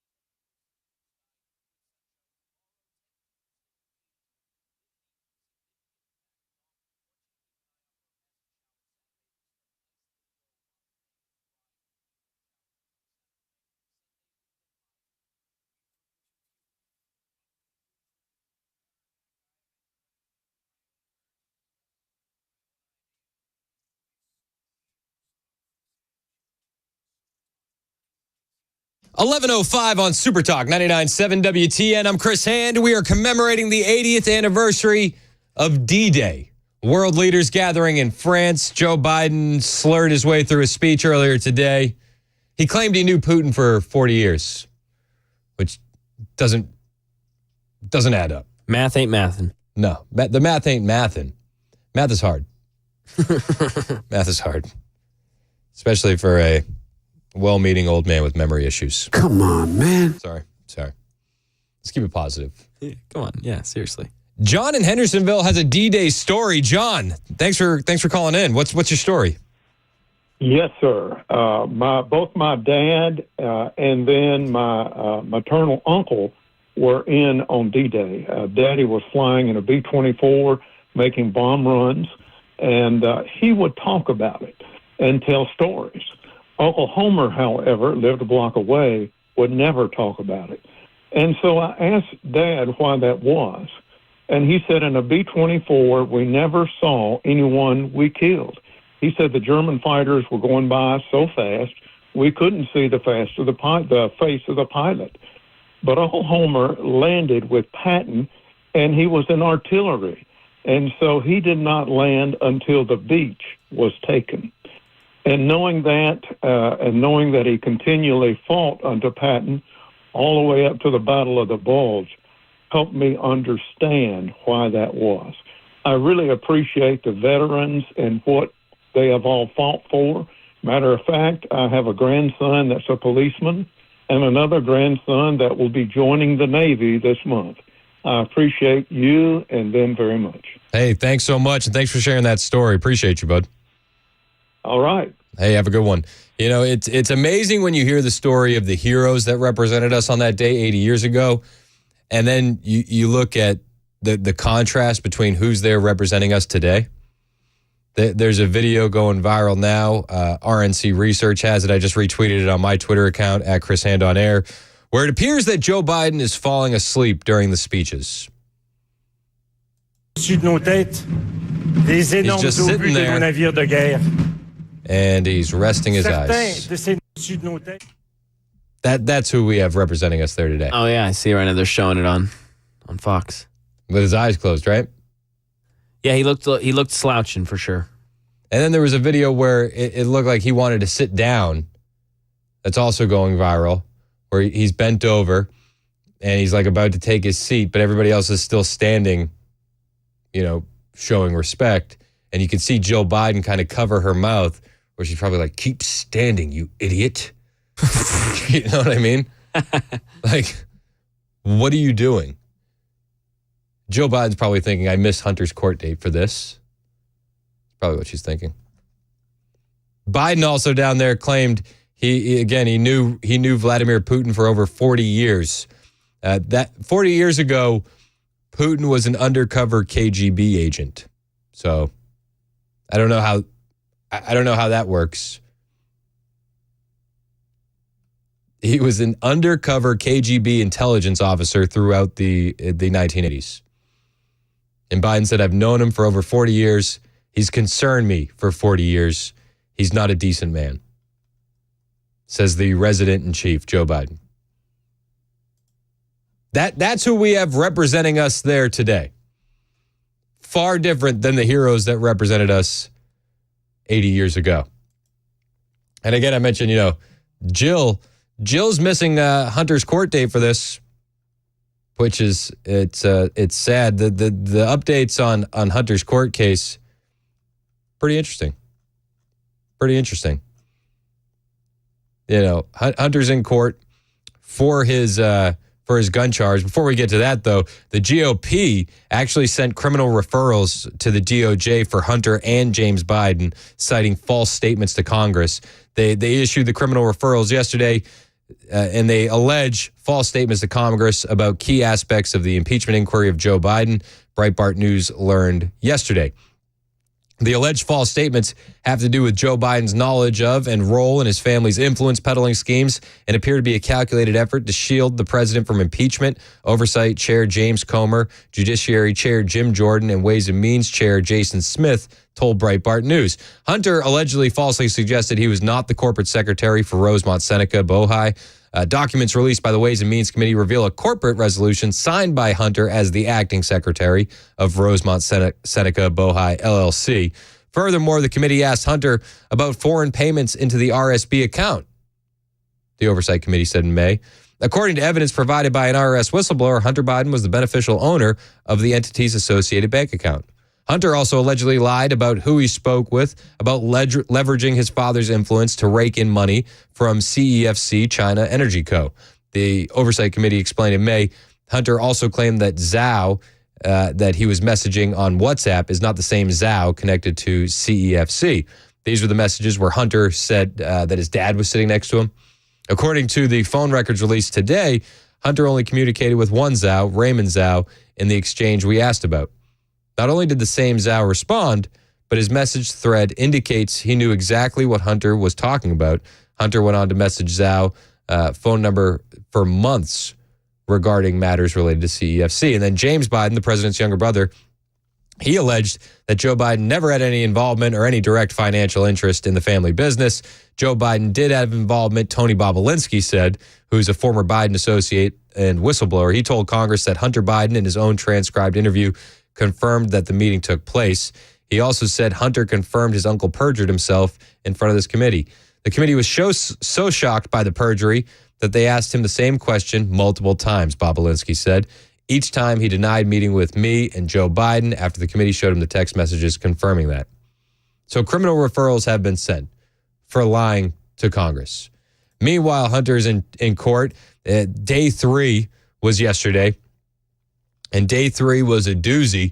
Hunter was back in Delaware federal court. It was the second day of testimony in his gun trial. His laptop was dramatically revealed to the jury. We talked about that yesterday. His ex-wife, Kathleen Buell, was in court, and she was talking about the first time she found a crack pipe in their home and how she would hide drugs in his car from their daughters. And this trial is really shaping up to be something interesting. Breitbart has 7 takeaways from the third day of the trial. They say no tampering occurred with Hunter Biden's laptop. That was witness Erica Jensen, an FBI agent, telling the jury that, debunking the long-standing claims by Hunter's associates that the laptop data was subject to hacking and manipulation. So the laptop wasn't hacked. The laptop is real. We've learned that through this trial, and we knew that. We knew that. But it's so interesting to see it come out in real time because a lot of people think that there's a lot more crimes on that laptop that haven't been discussed, haven't reached surface level yet.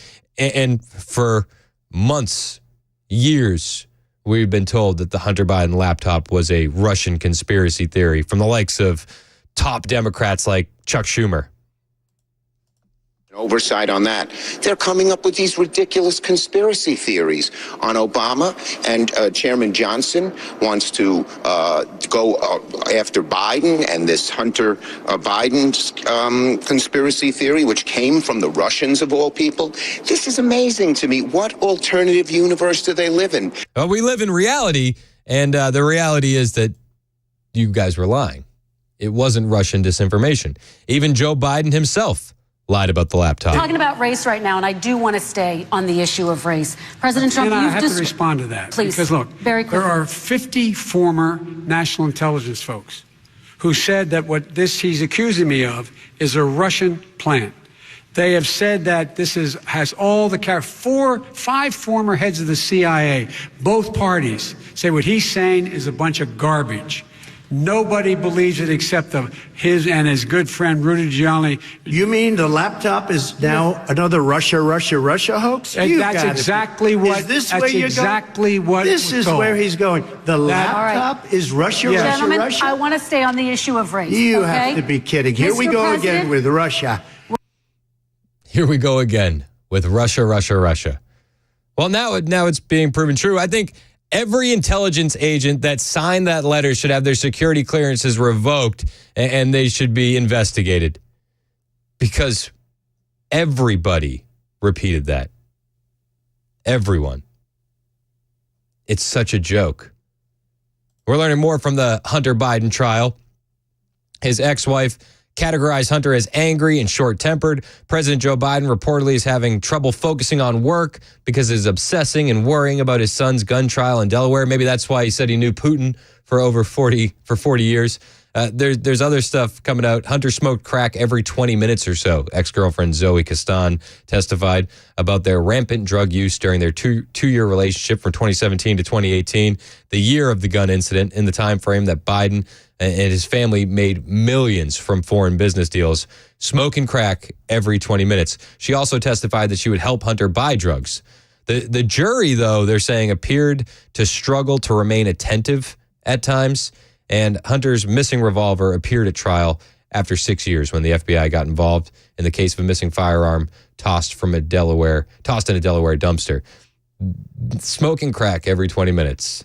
Just Biden things. So you see all this happening with the president's family. You see the resident himself.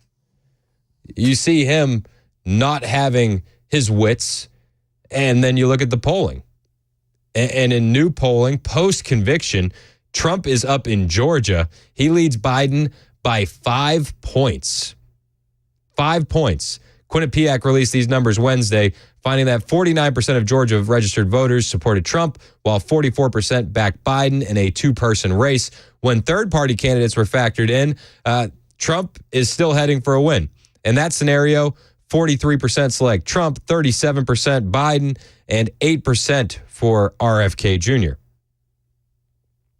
So it doesn't matter how many there are in there, Trump is still winning. It's because of all the drama that swirls around Biden. Trump is also up in a poll in Michigan post-conviction. He's up with 48.2% of the vote compared to Biden's 47.6%. It's not much, but it's a start. A new Michigan general election poll found that Trump has a narrow lead over Joe Biden in a head-to-head matchup. But when third-party candidates are included, Trump's lead widens slightly, but it widens. Trump secures 46.3% of that vote. Biden garners 45.1%. RFK Jr. is the most popular third-party candidate with 3.3% of the vote. Again, this is post-conviction. Post-conviction. Brett in the borough wants to talk about Hunter Biden. Brett, you're on Super Talk. Hey, Chris. One of the things that I have not heard brought up yet is the gun shop. You know, when you go to buy a firearm, you fill out your form, your federal form, and you check the boxes. The gun shop then looks at the boxes you've checked. If you've checked something like you're a crack addict or what have you, then or not, then it comes back and the NICS system kicks it out. Why did the NICS system not catch this? And was there a bribe involved somewhere with the gun shop that allowed him to go ahead and do that, even though he was a known drug addict? So I would ask the question is, was he a known drug addict at the time? Like, and does the gun shop owner even know who this guy is when he walks in? You know, and maybe he did, maybe he didn't. But if it's just checking a box, it's not like you're peeing in a cup. You know what I mean? Right. So right. I don't know how they would catch that. Yeah, I don't know either. But I know the left, just their head spins around when they ask if this was something of a mass shooting, then they'd swear up and down that there could have been something done about it, but there wasn't. Yep, you're absolutely right. Appreciate the call, Brett. You know, as all this happens and we see the poll numbers really pumping up and looking good for Trump, Biden surrogates are out there trying to spin this.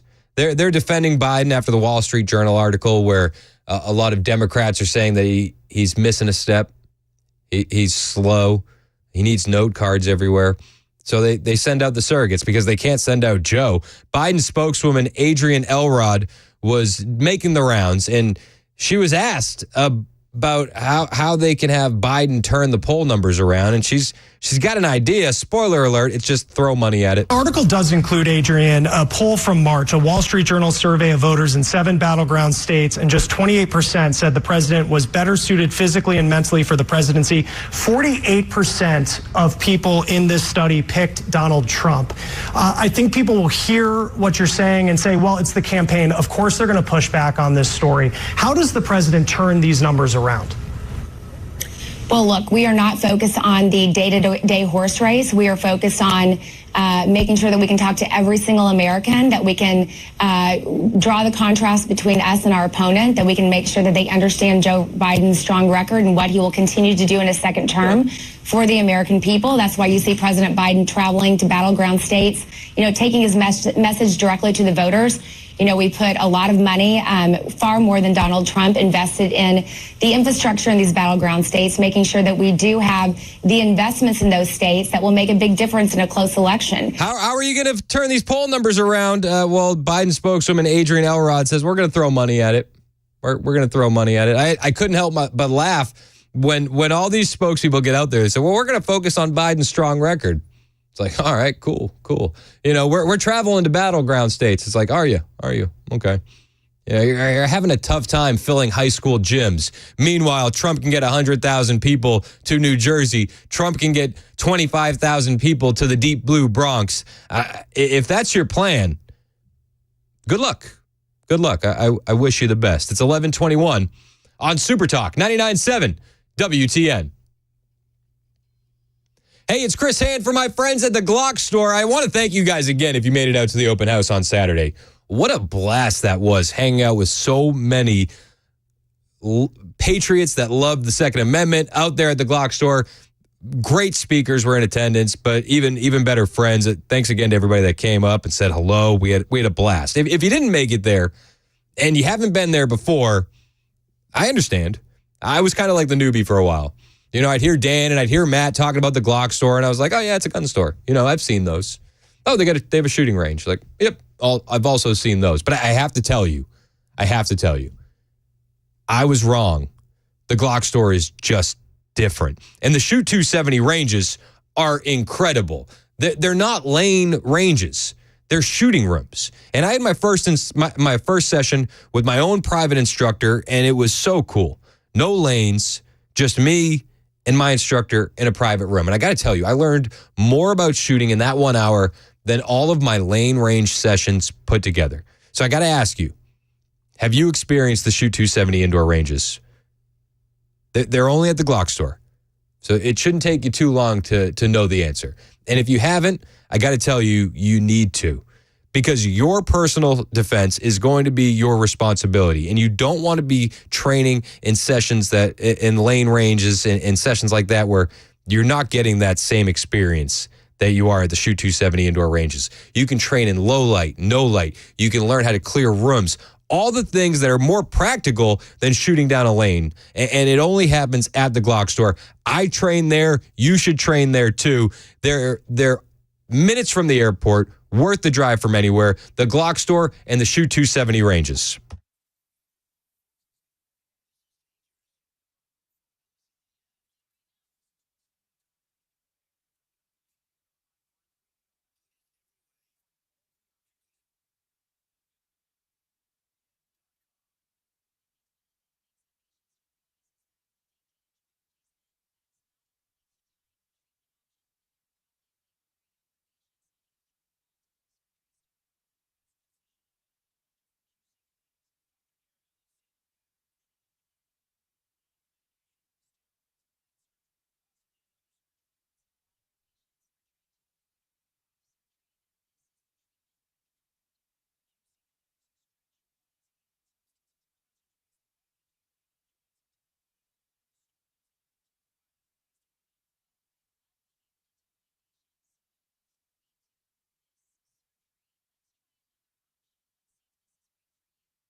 Got a crash in West Nashville slowing us down. Going to be Charlotte Avenue at I-40. The world is marking the 80th D-Day, and a Nashville man's mother helps put him in jail for a decade-old crime. Coming up at 11:30 on Super Talk 99.7 WTN. Thanks, Kent Weaver. It's 11:26 on Super Talk 99.7 WTN. I was just talking with Mac. He thought that my tweet this morning about the 4-foot-tall, demonic-looking crossing guard was hilarious. That's exactly what I said. So funny. So I sent out a tweet this morning. Okay, well let me play this news story first, because this woman looks like a demon, and I say woman, and I don't want to do any assuming. She does have a beard, so I said she looked like a 4-foot-tall circus freak.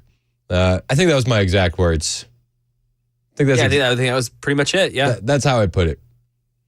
But this is a crossing guard who gets busted for giving drugs to kids. As police led 26-year-old Kiara Lee to a waiting van, her feet shackled. She faces a list of charges, including possession of drugs and corruption of minors. Investigators say she used her position as a crossing guard at an intersection near Penwoods Middle School to get close to kids and gave at least one child edible marijuana. So somebody hired this woman. I think that there needs to be an investigation into who hired this woman, and you need to see a picture of her. You need to see what this lady looks like. Again, 4 foot tall, clown makeup, what looks like a beard, and patchy hair. I don't know why anybody would hire this woman to work around kids. So I sent this tweet out, and I said that she looks like a 4 foot tall, demonic circus freak. And I thought that was pretty fair. I thought it was a pretty fair description. But this woman started coming at me. I don't even know this woman. This lady's from North Carolina. And she said, the demonic circus freak comment just showed that you're a disgusting human being looking for somebody to make fun of. Okay. And then she also said something that I can't really read on the air, but you can see it at Chris Hand on air.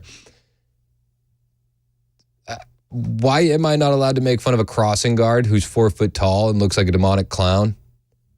Why? This lady's giving drugs to kids. But I upset a snowflake, and for that I apologize. What a ridiculous clown show. Yeah, I know. They jammed her in the back of a tiny car with 12 other suspects. But you got to look at this video at Chris Hand on air. I also have another piece of audio, and we've been talking about how far America's fallen since the days of D-Day. You know, what that generation looked like in America versus what America looks like today. And in America today, in the state of Oregon, you can expose yourself to a 2-year-old and not get in trouble for it. You're saying in the state of Oregon, someone can walk up to your 2-year-old kid completely bare naked, and that's not a crime, even if it's on your property? This is an individual who had this happen to his son, who's speaking to a police officer. Correct. Well, so it's trespassing, but what I'm saying is there's no laws against the actual nudity portion of it. So you can expose yourself to children in Oregon? Again, if you're not doing it for sexual gratification or the gratification of somebody else, yes, you are allowed to walk around in public naked. On private property, this is where I live, and someone just came and exposed themselves to my 2-year-old boy, and this officer's saying that it's not a crime. So a naked person came up onto my property here, approached my 2-year-old kid, completely naked, which I ran over to him and covered his eyes so he wouldn't see. My obvious thought is to call 911 as someone's indecently exposing themselves to my child on my property. That guy showed a lot more restraint than I would have showed. I wouldn't have covered my son's eyes. I would have showed him how we deal with strange naked homeless men that are coming up onto our property, and it probably would have been fisticuffs. It's 11:30 on Super Talk 99.7 WTN.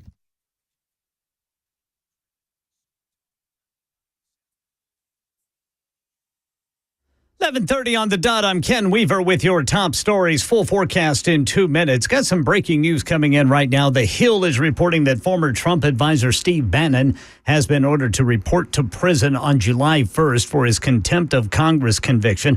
Also seeing multiple reports that the Food and Drug Administration has reversed its ban on Juul e-cigarettes while reviewing new information about the vape maker. World leaders gathered in Normandy, France to honor the heroes of the D-Day invasion 80 years ago today. Here's a little bit of President Biden's remarks. You want to know the price of freedom?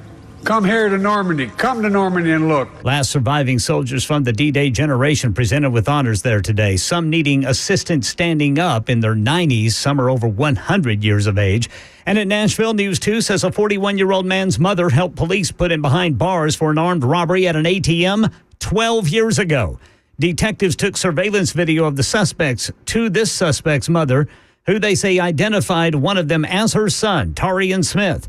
Police say she also identified the other suspect as one of Smith's friends. Smith was booked on an aggravated robbery with a weapon and probation violation. Bond set at $107,500.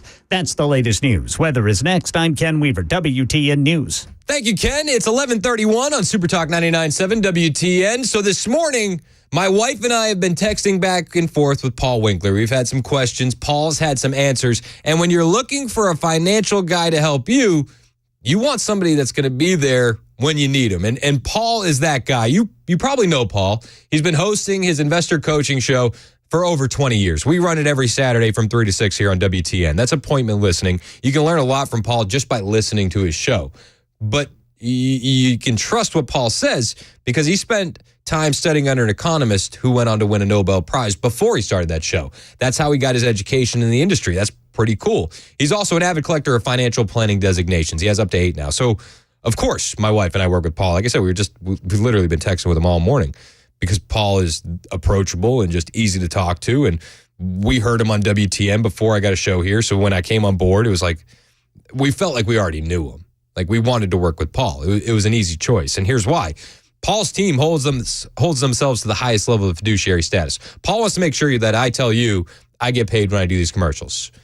I like the transparency. I like the honesty. But here's the thing. I don't get paid to be a client. I'm a client by choice because of him and his team. I like that they do nothing on commission. I love that they educate me every step of the way as we're making decisions for our financial future and our kids' financial future. So that way we never have that feeling of blind trust, because that is the worst feeling to have when you're trying to make decisions about your future. Talk to Paul and his team. They'll take a look at your whole financial picture, and then they'll help you make decisions. But it starts by setting up a 15-minute phone call today. And you can set that phone call up by going to paulwinkler.com. That's paulwinkler.com.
11:37 on Super Talk 99.7 WTN. Hey, good morning. How are you? I almost did the Biden. I got to check my watch to make sure it's the afternoon. You're close. So, breaking news. I know you heard it in Ken's newscast.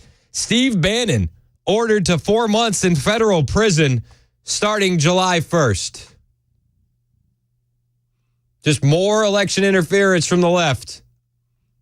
A federal judge heard arguments on whether former Trump advisor and War Room host Steve Bannon should be forced to begin his 4-month prison sentence after a higher court rejected his appeal. Bannon has been ordered to report to prison July 1st. He was previously found guilty of contempt of Congress. So it's funny. I was wondering if I would be seeing Bannon speak, because this weekend I'm in Texas for Young Women's Leadership Summit with Turning Point USA, doing some work with those guys. And then the following weekend, the sister organization, Turning Point Action, we're in Detroit. And there's going to be a bunch of speakers. Donald Trump, Steve Bannon's going to be there. And I was wondering if I would see Steve Bannon. So I will.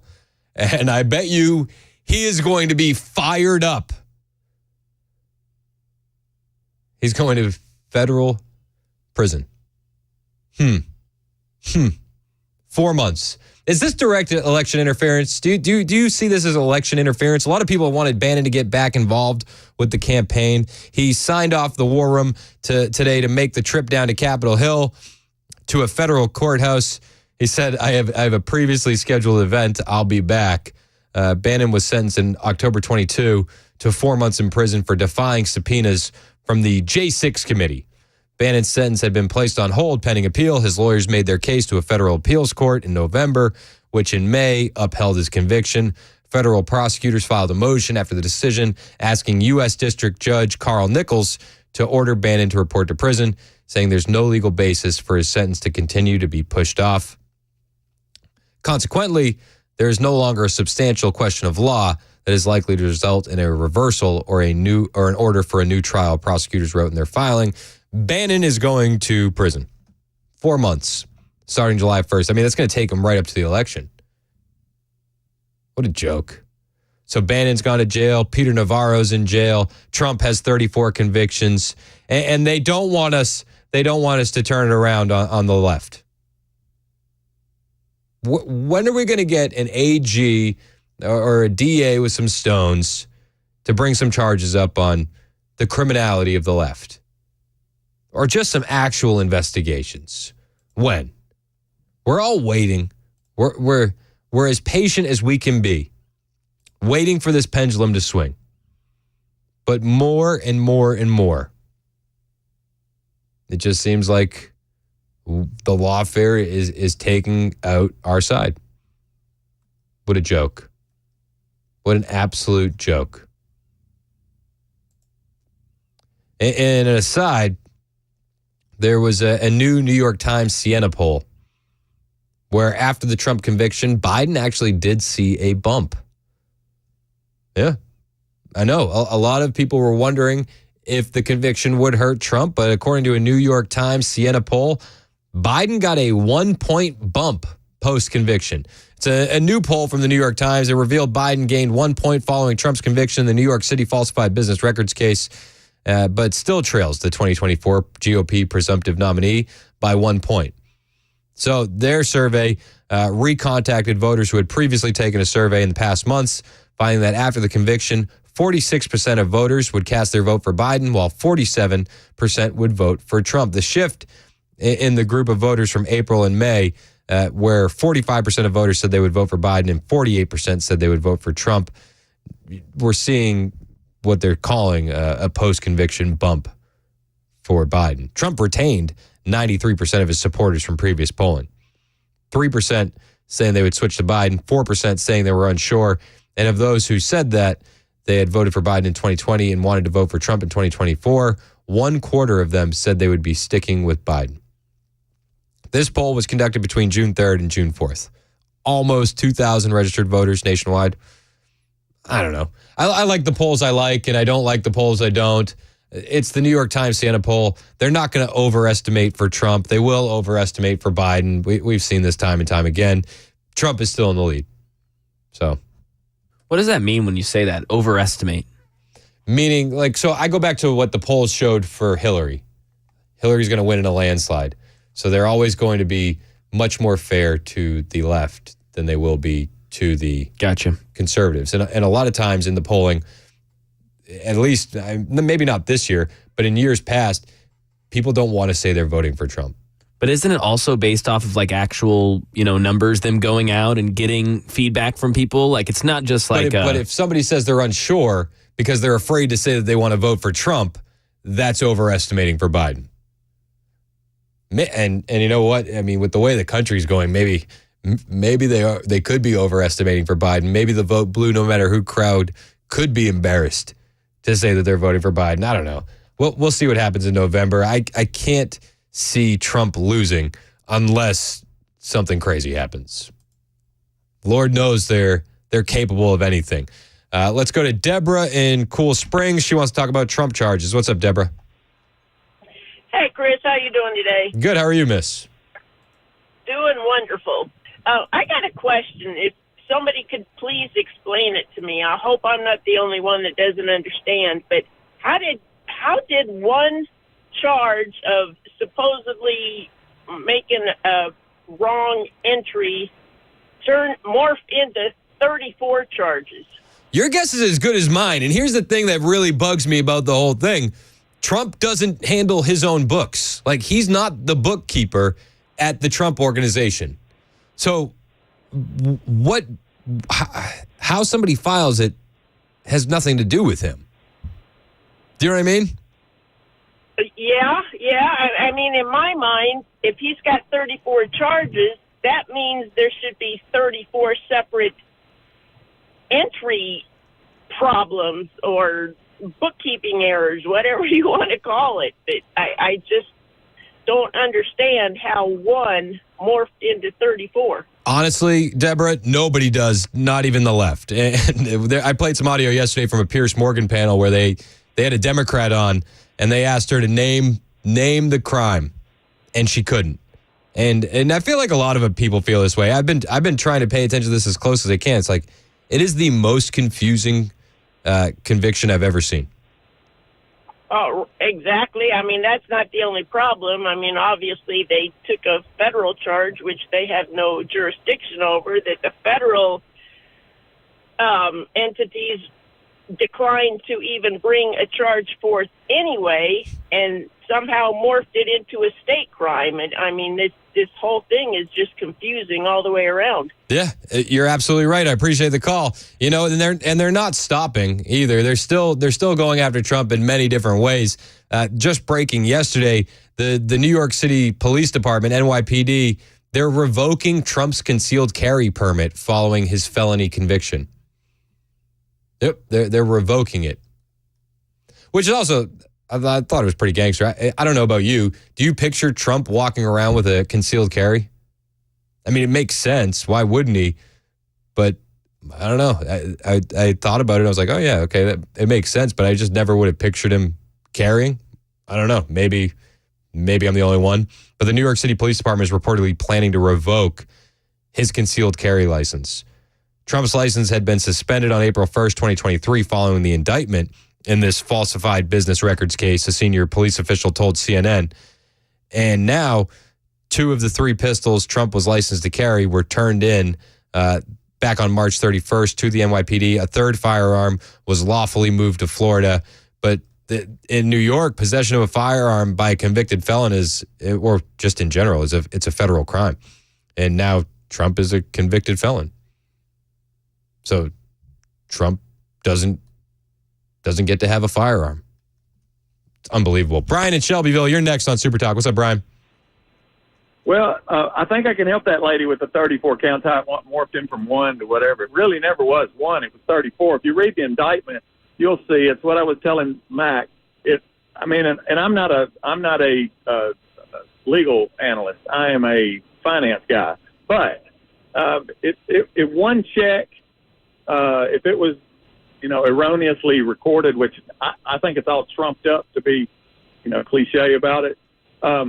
It's one check was misrecorded or recorded, and they thought it was something wrong. It's each individual entry into the accounting record. And so they can charge you that way, which is, but it's about one payment to Stormy Daniels that was filed as a legal payment. And the payment, but the payment was done to Michael Cohen, and then Cohen paid Stormy Daniels. I get that. That's what sticks out. But the rest, if you read the indictment, and a lot of people that I even hang out with, I mean, I'm against all this. It's a bunch of crap. But if you read the charging and everything goes through the legal process, even though it's all bull. If you read it, it'll list 34 counts, and it'll say check number whatever. And so that's how they got him, was on the Stormy Daniels. It's a big deal. But the others could have been for $50. They may have been something small that and like you say, he didn't make the entry. Exactly. That's the thing that bugs me the most. It's like Trump is not up at all hours of the night cooking the books for the Trump organization. Do you know what I mean? That's why. Absolutely. That's why a lot of smart people say, why don't we get the bookkeeper on the stand? And 100%. Say, what did you do here? Yeah, because it's called generally accepted accounting principles. You idiot. That's what I want to say. I thought I'd help out the lady. You're paying a lawyer, you would classify it as a legal expense. That's exactly. I mean, it can be general in the accounting entry, but it's more specific as you get into what's called a subledger. Okay. It's just peaky. But everybody's made mistakes. But like you say, I mean, you've got this all nailed down. I'm going to miss Mac. I told him you guys are awesome, and I listen to you every day. I'm in Shelbyville today, but I may be in Greenbrier tomorrow. So hey, we're all going to miss Mac. All of us. I know you are. Don't get too, what did you say earlier? Don't get too wimpy about it. Too sappy. I don't want to get too sappy. There you go. Yeah. Good job, guys. Hey, thanks, appreciate you, Brian. Yep. You're welcome. Bye. You think Brian's going to listen to you in Kansas City? I hope so. Hey, we've gotten a few texts. It's been nice. Hey, what station are you going to? I want to tune in. I've already thought, so, people call you while we're off the air, and they just say hi. They'll call you while we're say, on hey, the what's air up? and say hi to you. Yeah.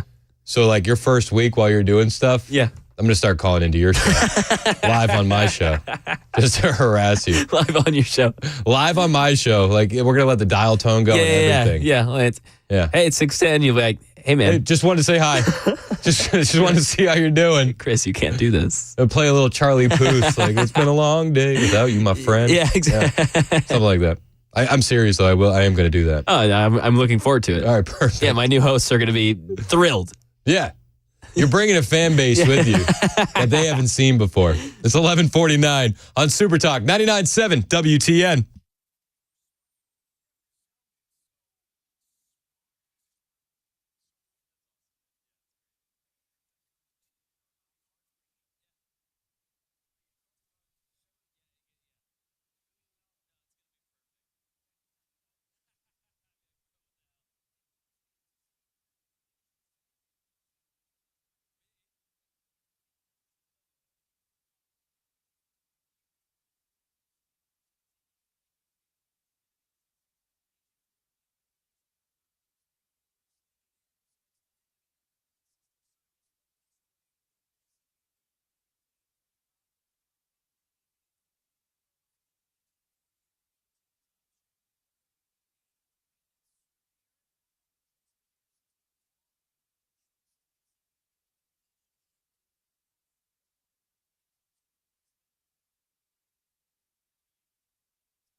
11:57 on Super Talk 99.7 WTN. My name is Chris Hand. Matt Murphy in here. You're looking sharp today.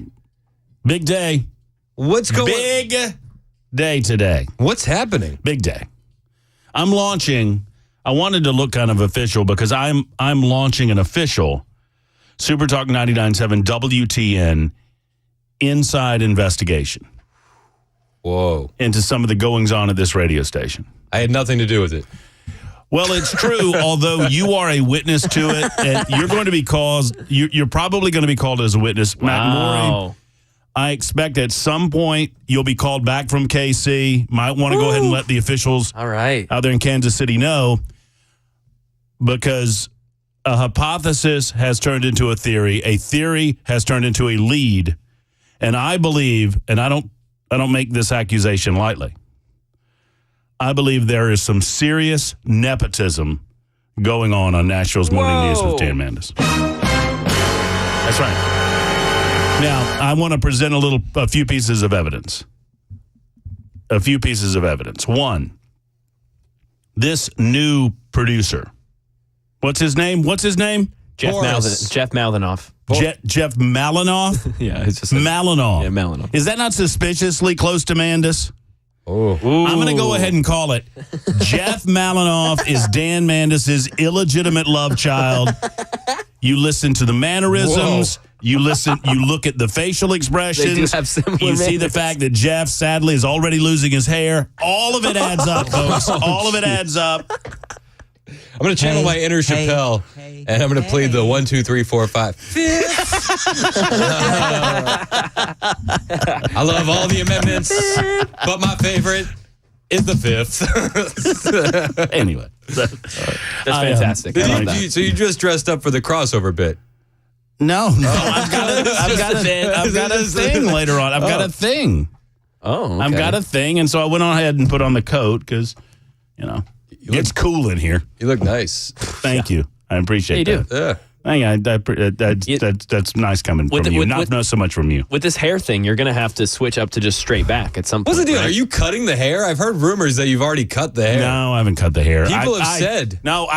People are accusing you. For a second, I said, hey, is it okay if I get it trimmed? No. And that's whatever it is. So I said, fine. I'm sorry. No trim. All right. Jeez. Don't ever Not even dead ends. Don't ever scare us like that again. I'm going to try to. All right. It's Super Talk 99.7 WTN. Murphy's in next. Hang out with us. We got all the good stuff all day long right here on WTN.